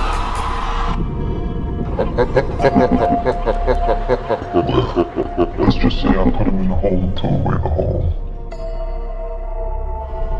There's rumors, Amanda, that some of them have abilities. Oh yeah, I have seen things. Maybe Superman was some kind of beacon for them to creep back from the shadows. Let there be no doubt. We are no longer a Christian nation. Islam is a part of America. One of the points I want to make is that if you actually took the number of Muslims Americans, we'd be one of the largest Muslim countries in the world. We are no longer a Christian nation. We'd be one of the largest Muslim countries in the world. There is a mosque in every state in our union. The biblical end of days. We are no longer a Christian nation. And over 1,200 mosques within our borders. We are no longer a Christian nation. End of days. Islam is not part of the problem in combating violent extremism. It is an important part of promoting peace. The fall of Ramadi has galvanized the Iraqi government. So with the additional steps I ordered last month, we're speeding up training of ISIL forces. We're speeding up training of ISIL forces. We're speeding up training of ISIL forces. Including volunteers from Sunni tribes in Anbar province. They supplied weapons that was approved by the President and Hillary Clinton to ISIS. What difference at this point does it make? They supplied weapons that was approved by the President and Hillary Clinton to ISIS. What difference? What difference? What difference at this point does it make? We're speeding up training of ISIL forces.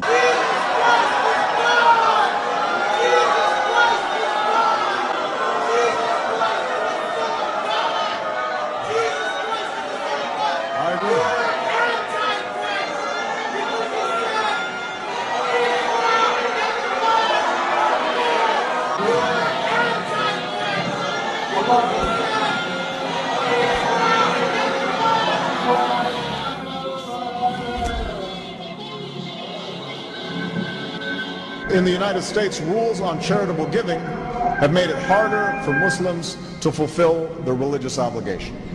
Islam is not part of the problem. It is an important part of promoting peace. They supplied weapons that was approved by the President and Hillary Clinton to ISIS. Now it's saying they're far from dead. They're actually growing, and this has now struck Paris. And so this is a sign that that their ultimate thing is they have even warned. They said we will strike Washington. They've literally said it. Literally said it. That their ultimate thing is they have even warned. They said we will strike Washington. They've literally said it. Literally said it. We're speeding up training of ISIL forces. Literally said it. Literally said it. Islam is not part of the problem in combating violent extremism. It is an important part of promoting peace.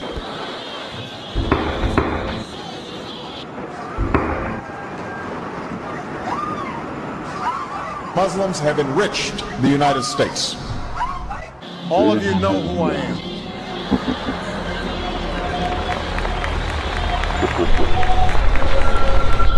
The future must not belong to those who slander the Prophet of Islam. All of you know who I am. The future must not belong to those who slander the Prophet of Islam. I also know civilization's debt to Islam. We are no longer a Christian nation.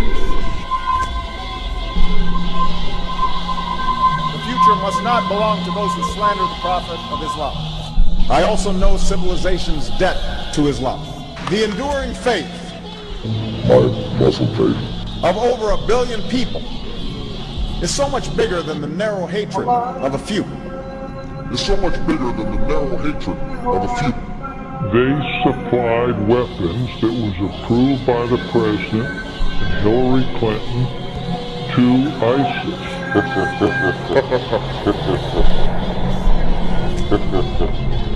What difference at this point does it make? Islam is a part of America. Biblical end of days. I was given to them over the fourth part of the earth to kill with sword and with hunger and with death and with the beast of the earth. All of you know who I am. Islam is not part of the problem. Part of the problem. Part of the problem. It is an important part of promoting peace. We are no longer a Christian. I also know civilization's debt to Islam. Must not belong to those who slander the Prophet of Islam. Be still and know that I am God. I will be exalted among the nations. I will be exalted in the earth. We are fundamentally transforming the United States of America.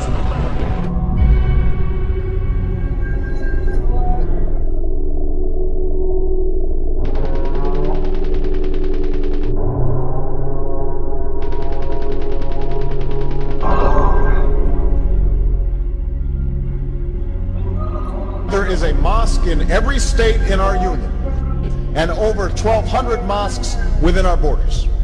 Let there be no doubt, Islam is a part of America. We are no longer a Christian nation, and I consider it part of my responsibility as President of the United States to fight against negative stereotypes of Islam wherever they appear.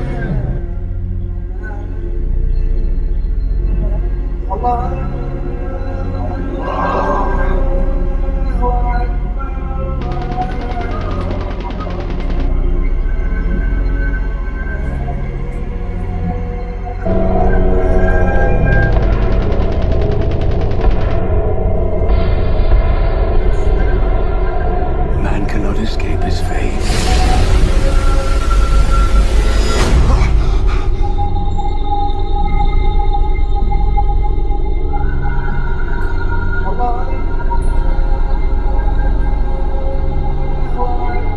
Be still and know that I am God. Be still. I will be exalted among the nations. I will be exalted among the nations. I will be exalted in the earth.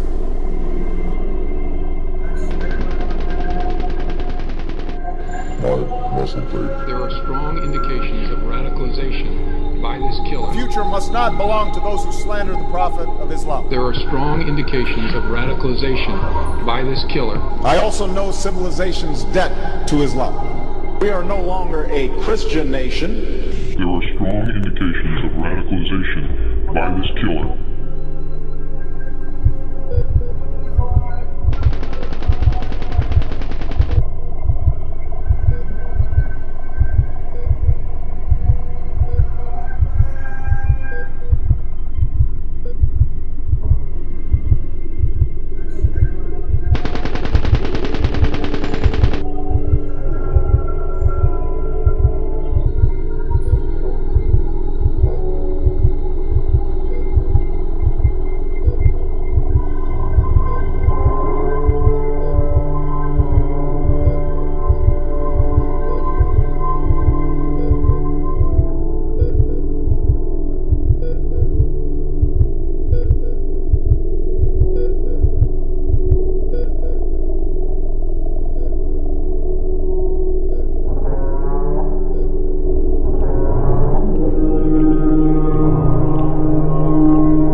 I believe a great shaking is coming, but the point of it is to bring the nation and all those who will listen back to God. There is a mosque in every state in our union and over 1,200 mosques within our borders.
There is an army rising up. There is an army rising up, and I'm telling you right now, you want to be a part of it. Because you know what? The enemy's trying to move too. Man, look at the news. Look at the evilness that is going on in this world. Look at the corruption. Look at the gay marriage. Look at these young people disrespecting elders, beating up elders for no reason. People jumping people. Look at the violence that is shared all across Facebook and World Star to the point where you're getting desensitized. Look at just the gay people just trying to invade everything. Everything.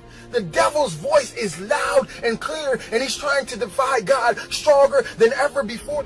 You guys think that I'm the only one who's fired up for God? No, I'm telling you, there's people all over the world. God is raising up an army, and it is about to be crazy. This earth is about to be shook.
French officials fighting back against terrorists, and terrorists, they'd say, in France. Breathing air we've never breathed. We'll see colors we've never seen. Every sound like a symphony, rising up as the angels sing. The arms of grace are open wide, the face of love before our eyes, where every tear will disappear.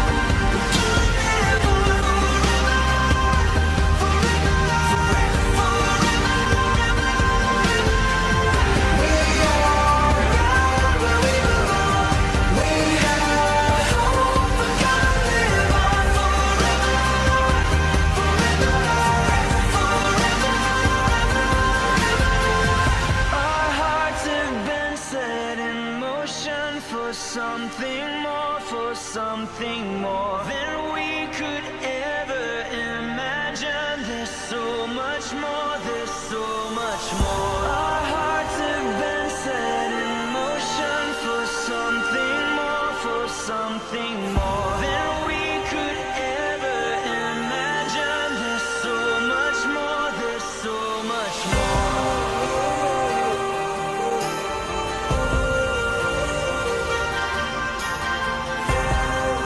God is raising up an army, and it is about to be crazy. This earth is about to be shook.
And I will show wonders in the heavens and in the earth, blood and fire and pillars of smoke. The sun shall be turned into darkness, and the moon into blood, before the great and the terrible day of the Lord come. Islam is not part of the problem. There are strong indications of radicalization by the this killer. It is an important part of promoting peace.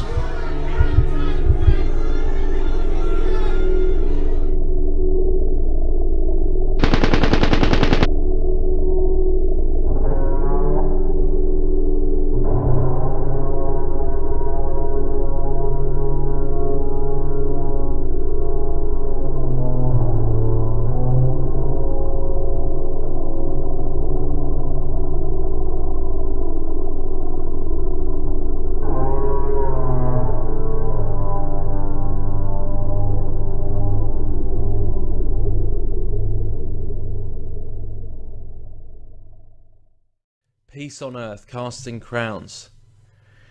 And this is the barren land. Christ said, I came not to bring peace on earth. This false Christ, false Jesus, is the one that they want to bring so-called peace on earth, and it is a false peace.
Out of these troubled times, our fifth objective, a new world order can emerge, a new era, freer from the threat of terror, stronger in the pursuit of justice, and more secure in the quest for peace. An era in which the nations of the world, east and west, north and south, can prosper and live in harmony. 100 generations have searched for this elusive path to peace, while 1,000 wars raged across the span of human endeavor. And today that new world is struggling to be born. And today that new world is struggling to be born. A world quite different from the one we've known.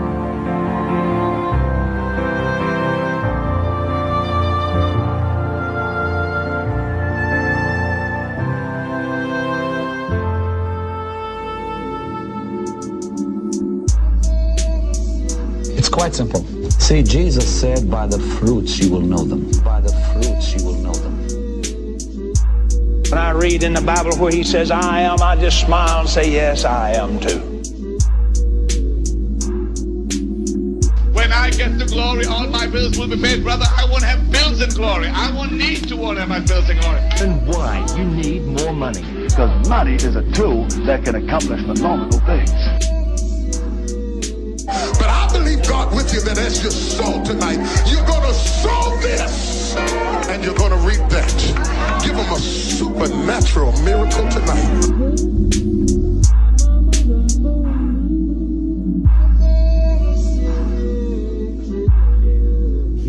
So just talking back to the barren land that we keep seeing in so many places, including Sinbad movie. They go into the gates of Tartarus and they go down, fall down into the pit, and they end up on the barren land with the mother goddess.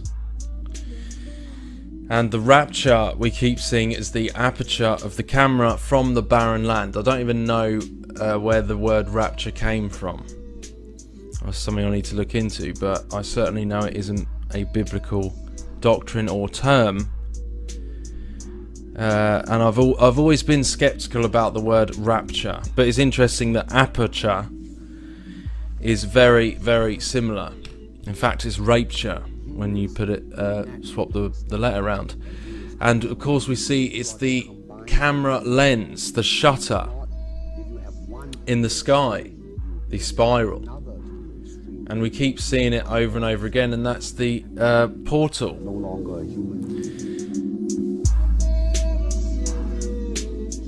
And of the amount of times I've seen that the rapture is shown as something that of them coming from the barren land and being raptured here, pretty much. And I think that is the plan, to bring hell here. Now, when we talk about this barren land and the womb, just check out in the Proverbs of Solomon, chapter 30, verse 15 to 16. Skipping on, there are 3 things that are never satisfied, yea, 4 things say not, it is enough. The grave and the barren womb. The barren womb. The earth that is not filled with water. That's potentially talking about dry land right there. And the fire that saith not, it is enough. Now, this person left me a comment which is really great, and I'll just read it out. In Hebrew, it's stated as the womb and the mouth of hell. So the symbol is no more a symbol, but a fact for those who know the reality of hell. A womb which is never satisfied. And as I said before, what we're seeing on the screen these days is very vivid depictions of hellish things and things of the hell nature, the hell realm, the dimensions, and we are seeing it over and over again, shown to such explicitness. As I said, I have friends who have had dreams about things like this, and we are seeing those same things on the screen. And that is just incredibly, that's just a testimony to what we are seeing and what's manifesting and being shown at this time. Everything is being revealed. And this is what I believe hell could well be like. It is literally being stuck in the same thing and a loop. I've heard people's near-death experiences of hell where they describe it being a cube, and certainly Avicii in Buddhism describes it as that same thing. Brian Melvin died after being infected with cholera from drinking water. He describes how his soul was separated from his body and taken to hell. While in hell, his demon guide showed him miles of cubes, most of them containing the souls of people suffering their own personal hell for their deeds during their life on earth. And then that creature stuck its hand in this horizon, and he ripped it open like a veil, and he stepped out of it up onto this road, and he telling me to come, motioning me to come. So I did the same. I just went ahead, I got out, and next thing I knew, I was on a large, wide, dusty, flat road. I just came out of a cell, a cube, and in the walls are embedded peoples in cells. And he pointed to another cube, and in this cube I was looking at, there were people inside these cubes. Some were vacant, some people waiting for people to arrive like I did.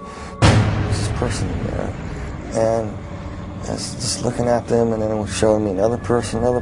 Each person that was in their cube was like they were reliving parts of their life all over again, but and not in a very pleasant way. It's like a living nightmare. Just watch this.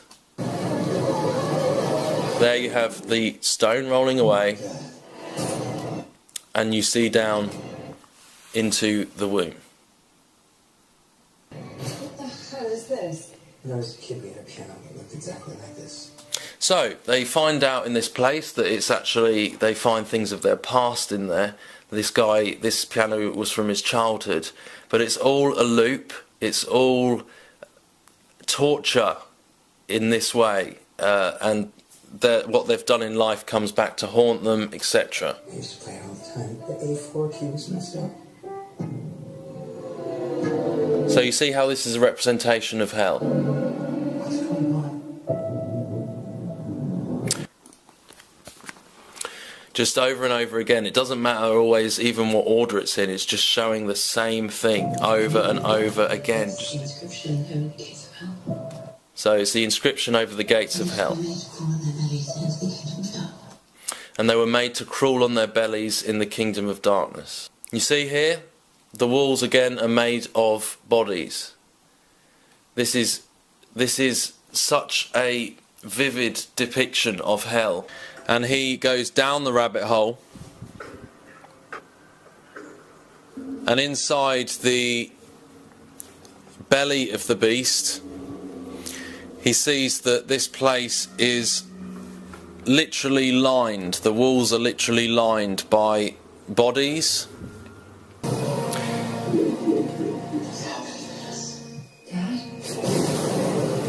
So your past will haunt you. This is...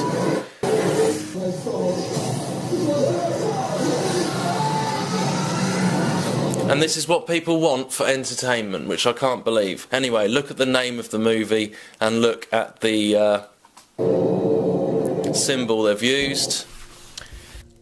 All that I can say is, and the only reason I do these videos is because I know there is a true hope, there is a true bridge, a true Messiah for us to the Father. And that is all this is about. They have their Christ. Do not be fooled by the terminology they are using for their false Christ, because they are waiting for this, and they are showing it in many different ways. It often is the evil, just like in the new movie I watched the other day called Maleficent with Angelina Jolie. She plays a evil, the evil in the movie, the one that turns evil, and that I believe is representing that same kind of dragon figure. And then you get the blonde girl, which is the Antichrist, which is the Lamb of Isis, and they show that the evil is destroyed many times in these movies. The evil dragon will be destroyed, and then they will have their Antichrist, usually blonde, female, but it doesn't matter whether male or female. They will have their Antichrist figure, who will bring on a new golden age, and that is the crux of the whole of this. If you can understand that, the Hegelian dialectic battle between the same beast. I mean, Angelina Jolie even called the young blonde girl Beastie in that, and it is the same beast. It is one fighting, the same beast fighting against itself, saying that Satan is defeated because of this false Jesus, false light. And that is exactly what is playing out in a majority of big movies coming out now. And all I can say is we have a real Christ. We have the Christ, who is our Christ, and he is the only way to the Father. And we just need to rely on what he has done to get us out of this curse. Pray to him, ask for his forgiveness, ask for Father's forgiveness, because of the blood of Christ, what he did on the cross for us. And the demons, the spiritual wickedness is nothing compared to Christ, compared to the Father. I mean, I'm sure that's pretty obvious anyway. In my opinion, there's not even a battle between the Father and them. And look at all the work they go to in leading souls away from the Father.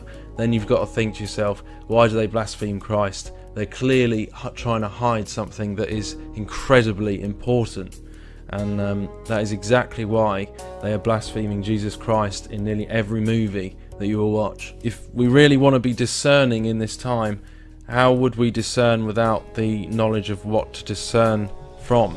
And this is exactly what they're using to fool people, that they have no idea of the spiritual symbology or the spiritual language or anything. So people are so detached now that they just can't see kind of what's going on. So finally, I want to look at this last one, third day again.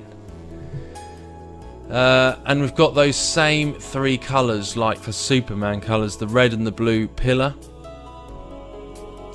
Yashin and Boaz, and you've got the yellow for the sun in the centre, and you've got time with the infinity loop. And of course they want to break that themselves, and they want to end time itself. It prophesies that in Revelation. So yeah, just very interesting times to live. Please keep discerning, guys. Please keep spreading the truth. Tell Christians in these big churches, if you know any, try and warn people of what is going on any way you can. don't force it down people's throats, because the chances are they won't want to hear. But do just little things, guys, and pray. I'd recommend certainly praying that people's eyes would be opened that you speak to, and that we might be able to share Christ like there's no tomorrow, because who knows when that will be.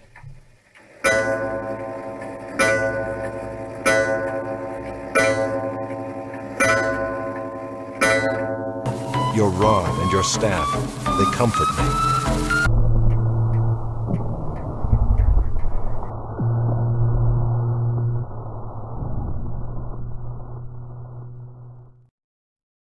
Once again, our world leaders, our national leaders are going to tremble. Their knees are going to smite one against the other.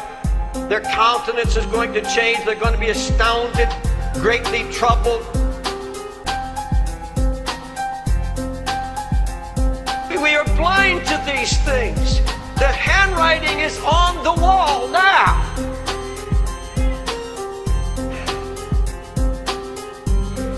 Folks, they're not going to be turning to these prosperity preachers. They will not turn to those who said all is well. That is being preached from our Pentecostal pulpits, Baptist pulpits, evangelical pulpits, that God will never bring down America because we send missionaries. God will never judge us. Forget this talk about an economic collapse. Forget it.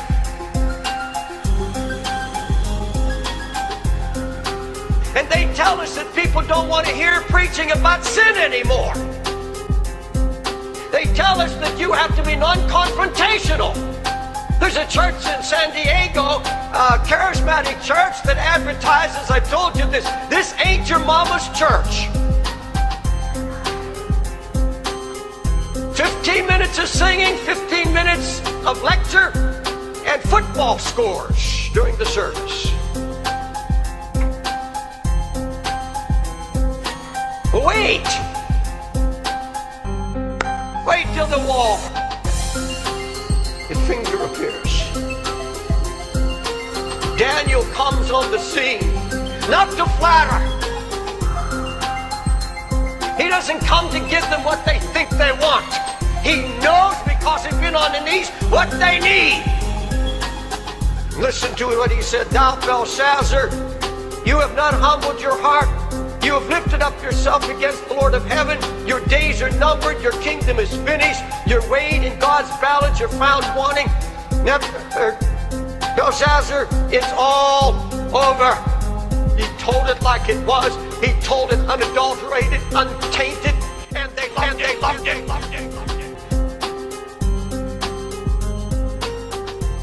The propitious smiles of heaven can never be expected on a nation that disregards the eternal rules of order and right which heaven itself hath ordained. In other words, if America should ever turn away from God and his ways, if it should ever disregard his eternal rules of order and right, then his blessings, the smiles of heaven, would be removed from the land. It was an ancient warning. It had been given in Hebrew words by the prophets to the kingdom of Israel. But Israel turned away from God and disregarded his eternal rules of order and right. They drove God out of their government, out of their public squares, out of their culture, out of the lives of their children. They worshipped idols and served other gods. They celebrated immorality and they persecuted righteousness. They lifted up their children on the altars of foreign gods. And the blessings of God were removed from the land and replaced with judgment. It is 2,500 years later, and America has made the same mistake. We too have turned away from God. We too have driven him out of the government, out of our public square, out of our culture, out of the lives of our children. We too have profaned the sacred and sanctified the profane. And we too have killed our most innocent, over 55 million of our unborn children, and our collective hands are covered with blood. What we were warned never to do, we now have done. As I walk through frozen sands, through the flames of burning lands, false teachers are God's judgment on people who don't want God, but in the name of religion plan on getting everything their carnal heart desires. That's why a Joel Osteen is raised up. Those people who sit under him are not victims of him. He is the judgment of God upon them because they want exactly what he wants, and it's not God. They'll know my name after the storms are passing through. They'll know my name. The persecuted Christian is the caged canary of the modern world. The first target of evil, the sign and the alarm of a toxic evil in the world and a growing danger. If we don't deal with that evil, when it targets others on distant shores, we'll surely deal with it when it targets us on our own shore.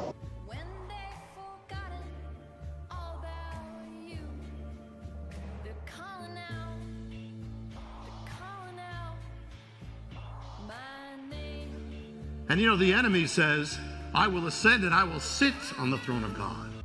They'll know my name after the storms are passing through.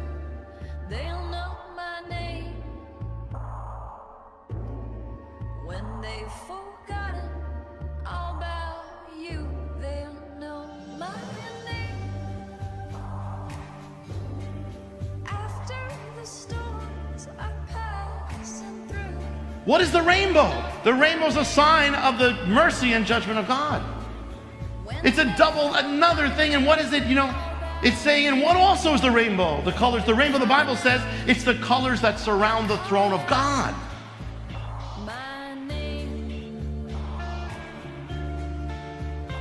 And so it's like saying, we will not be under you, God. We will not bow down. We will not submit to your authority. We will do what we want with this.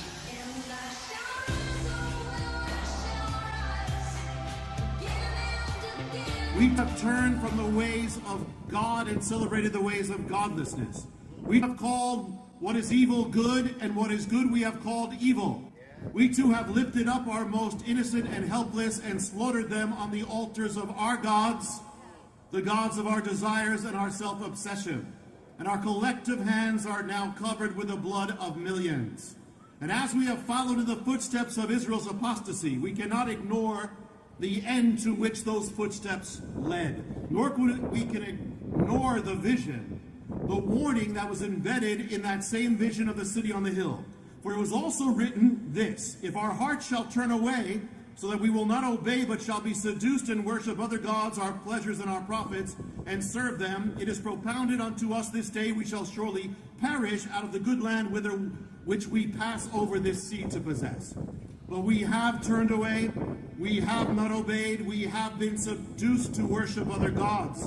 In the last days of Israel, they turned from God to Baal. Baal, the god of rebellion and apostasy, the god of defiance and immorality, the god of children being lifted on altars. Baal, the god of blasphemy and the persecution of the righteous. A sign we have come to the days of Baal, when a nation raises its fist in defiance of the Almighty. When those who hold true to the ways of God are branded as evil, intolerant, and enemies of the state. All hail the eternal rebel within all of us. To liberty, humanity, and justice. To the satanic emancipators and end of repressive traditions. Hail Satan! Hail Satan! Hail Satan! Now, this was written in 1989. Okay, so let's take a look at what they wrote here. The New World Order will include changes in the family. Homosexual marriages will be legalized. Parents will not be allowed to raise their children. The state will. All women will be employed by the state and not allowed to be homemakers. Divorce will become exceedingly easy. Monogamous marriages will be slowly phased out. Religion will be outlawed, and believers will be either eliminated or imprisoned. There will be a new religion, the worship of man and his mind. All will believe in the New Age religion.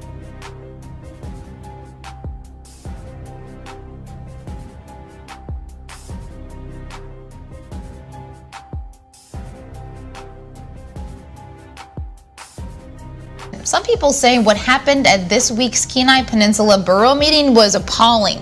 The meeting opened with a prayer to Lucifer. We'll now have an invocation by Iris Fontana from the Satanic Temple. You may either remain standing or be seated. No one's required to participate. Please come forward.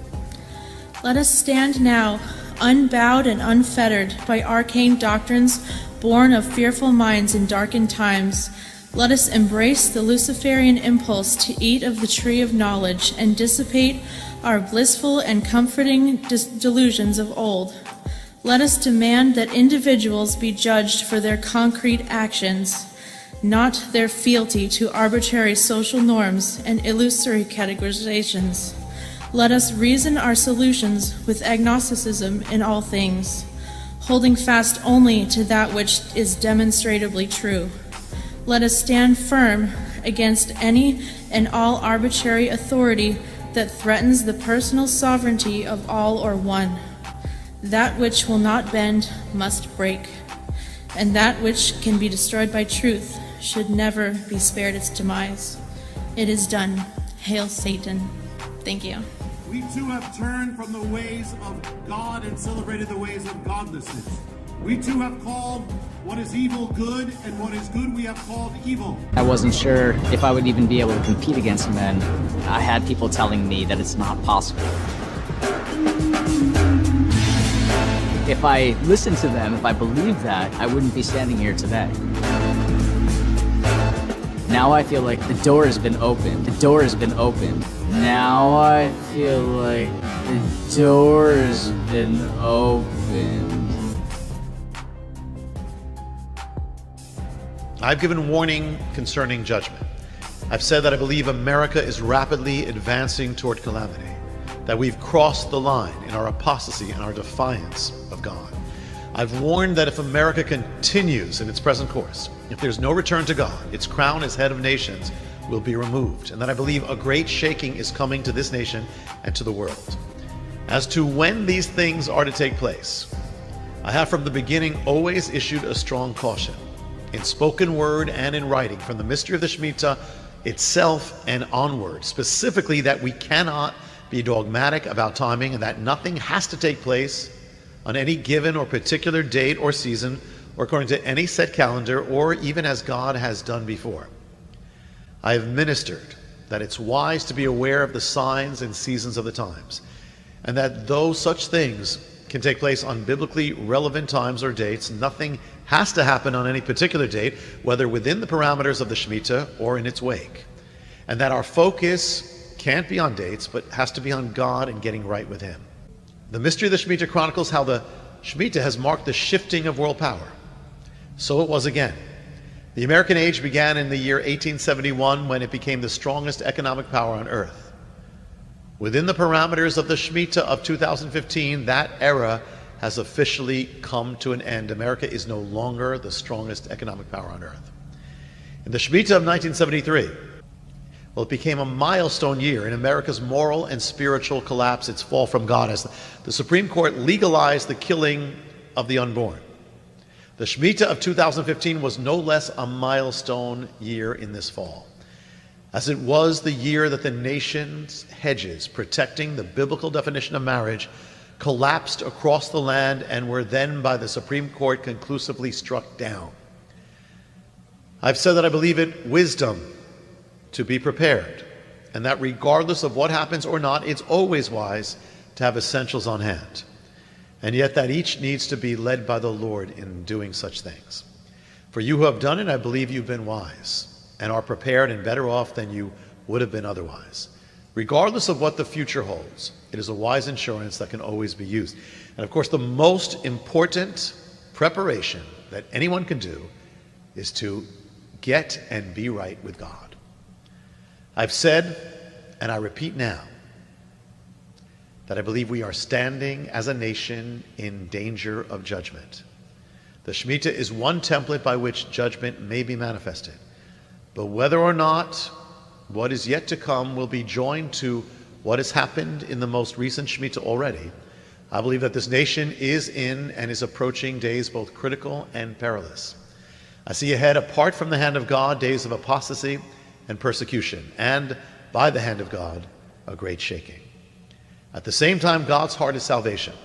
And the purpose of shaking is to bring to repentance and salvation and revival those who will come. At this point, I believe it is only through shaking that a true and great revival can come to America.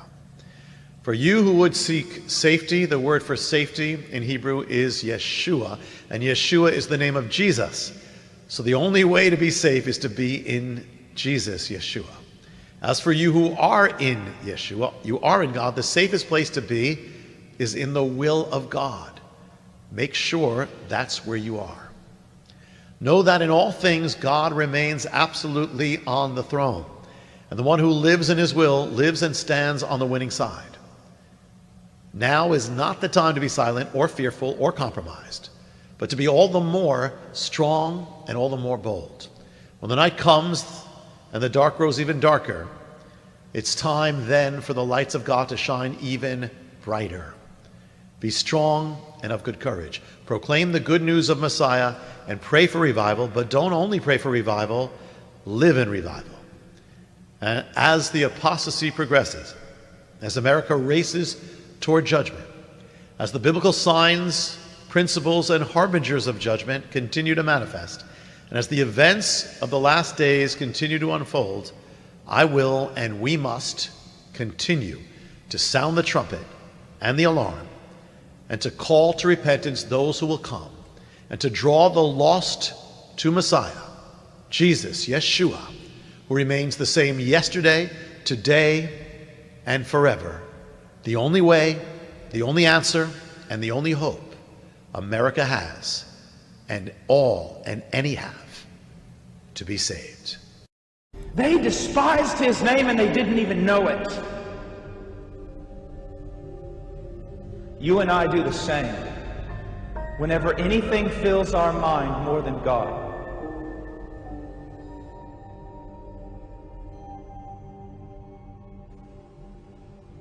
it's all about him. It's all about him. Because you see, the problem today in America and in our churches is not a lack of zeal for missions.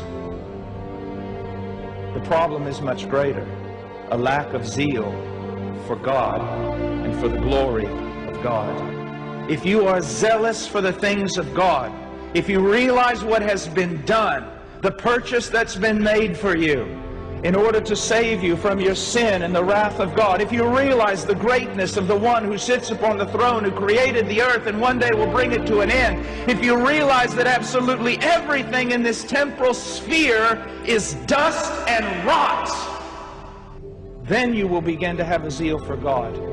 And when you have a zeal for God, you'll have a zeal for missions.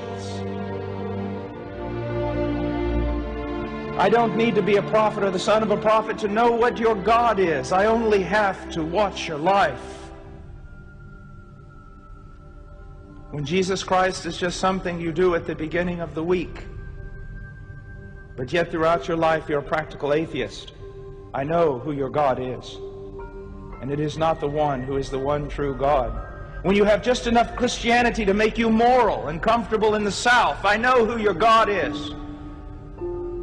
If I could look into your mind and see what occupies your mind, I will know what your God is. Everything you have, even if you are here today and you are the vilest and most wicked, God-hating man on the planet, if there is any good whatsoever in your life, it comes from the very one you hate. All the things that mean so much to you, only tell everyone one thing, oh, you priests who have been called to know him, how you despise his name. I'm not saying this to hurt you. I'm saying it because it's true. Were you as excited about this missions conference as you were their football game yesterday?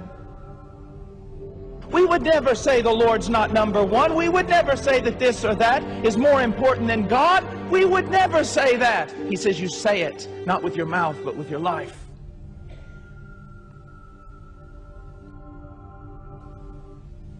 What does he demand from us? everything. I know about these silly little evangelists that say, give me your hand and give Jesus your heart. I know about these silly little preachers that say, come forward and pray this prayer, it'll only take 5 minutes. They're lying to you. This is what it'll cost you. Your life. Your life. Jesus promises you two things. A cross to die on and eternal life.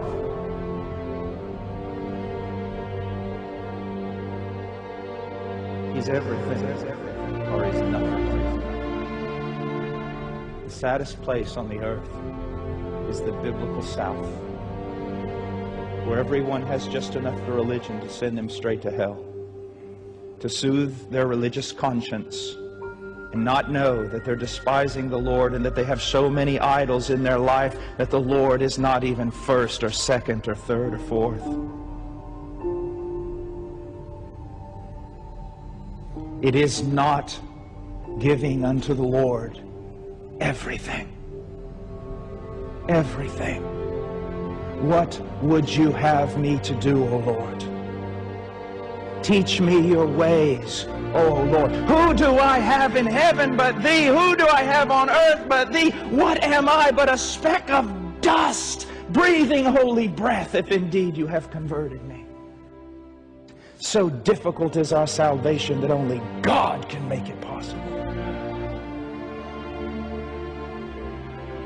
Do you think he's a flu shot? I could talk to most Southern Baptists and talk to them about salvation. They'd say, don't worry about me. I done did that. You done did what? Well, I took care of that a long time ago. If you're not taking care of it today, you didn't take care of it a long time ago.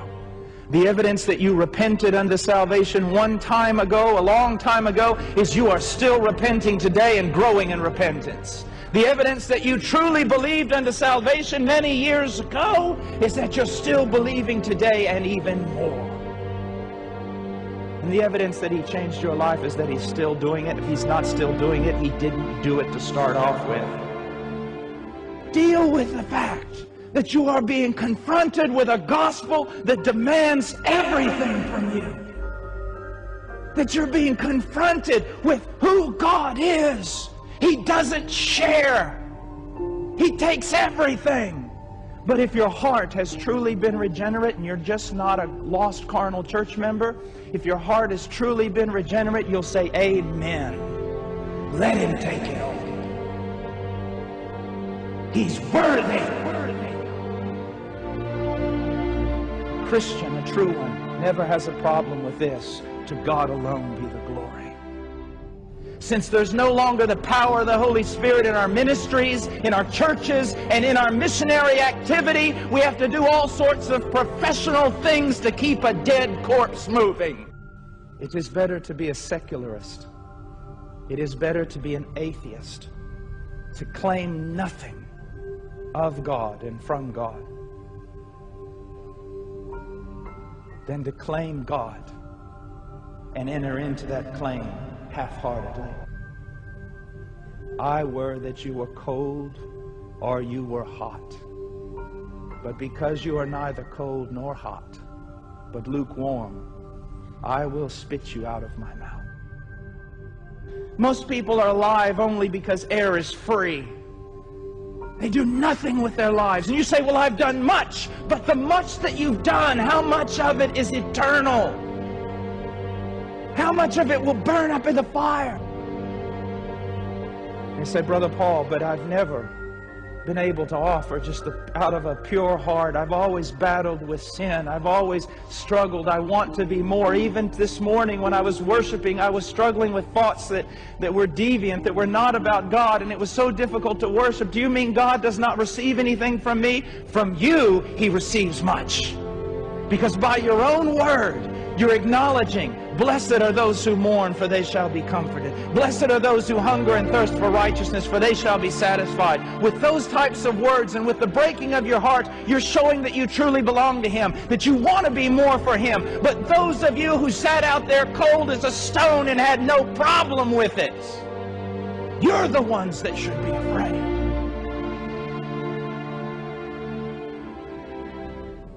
Oh, Why are we here? Why do we breathe? Why does that heart of ours beat if not for Him and the advancement of His kingdom? What happened at this week's Kenai Peninsula Borough meeting was appalling. The meeting opened with a prayer to Lucifer.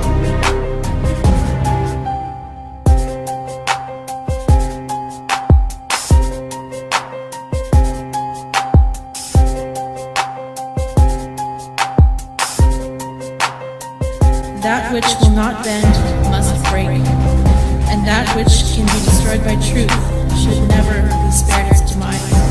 It is done. Hail Satan.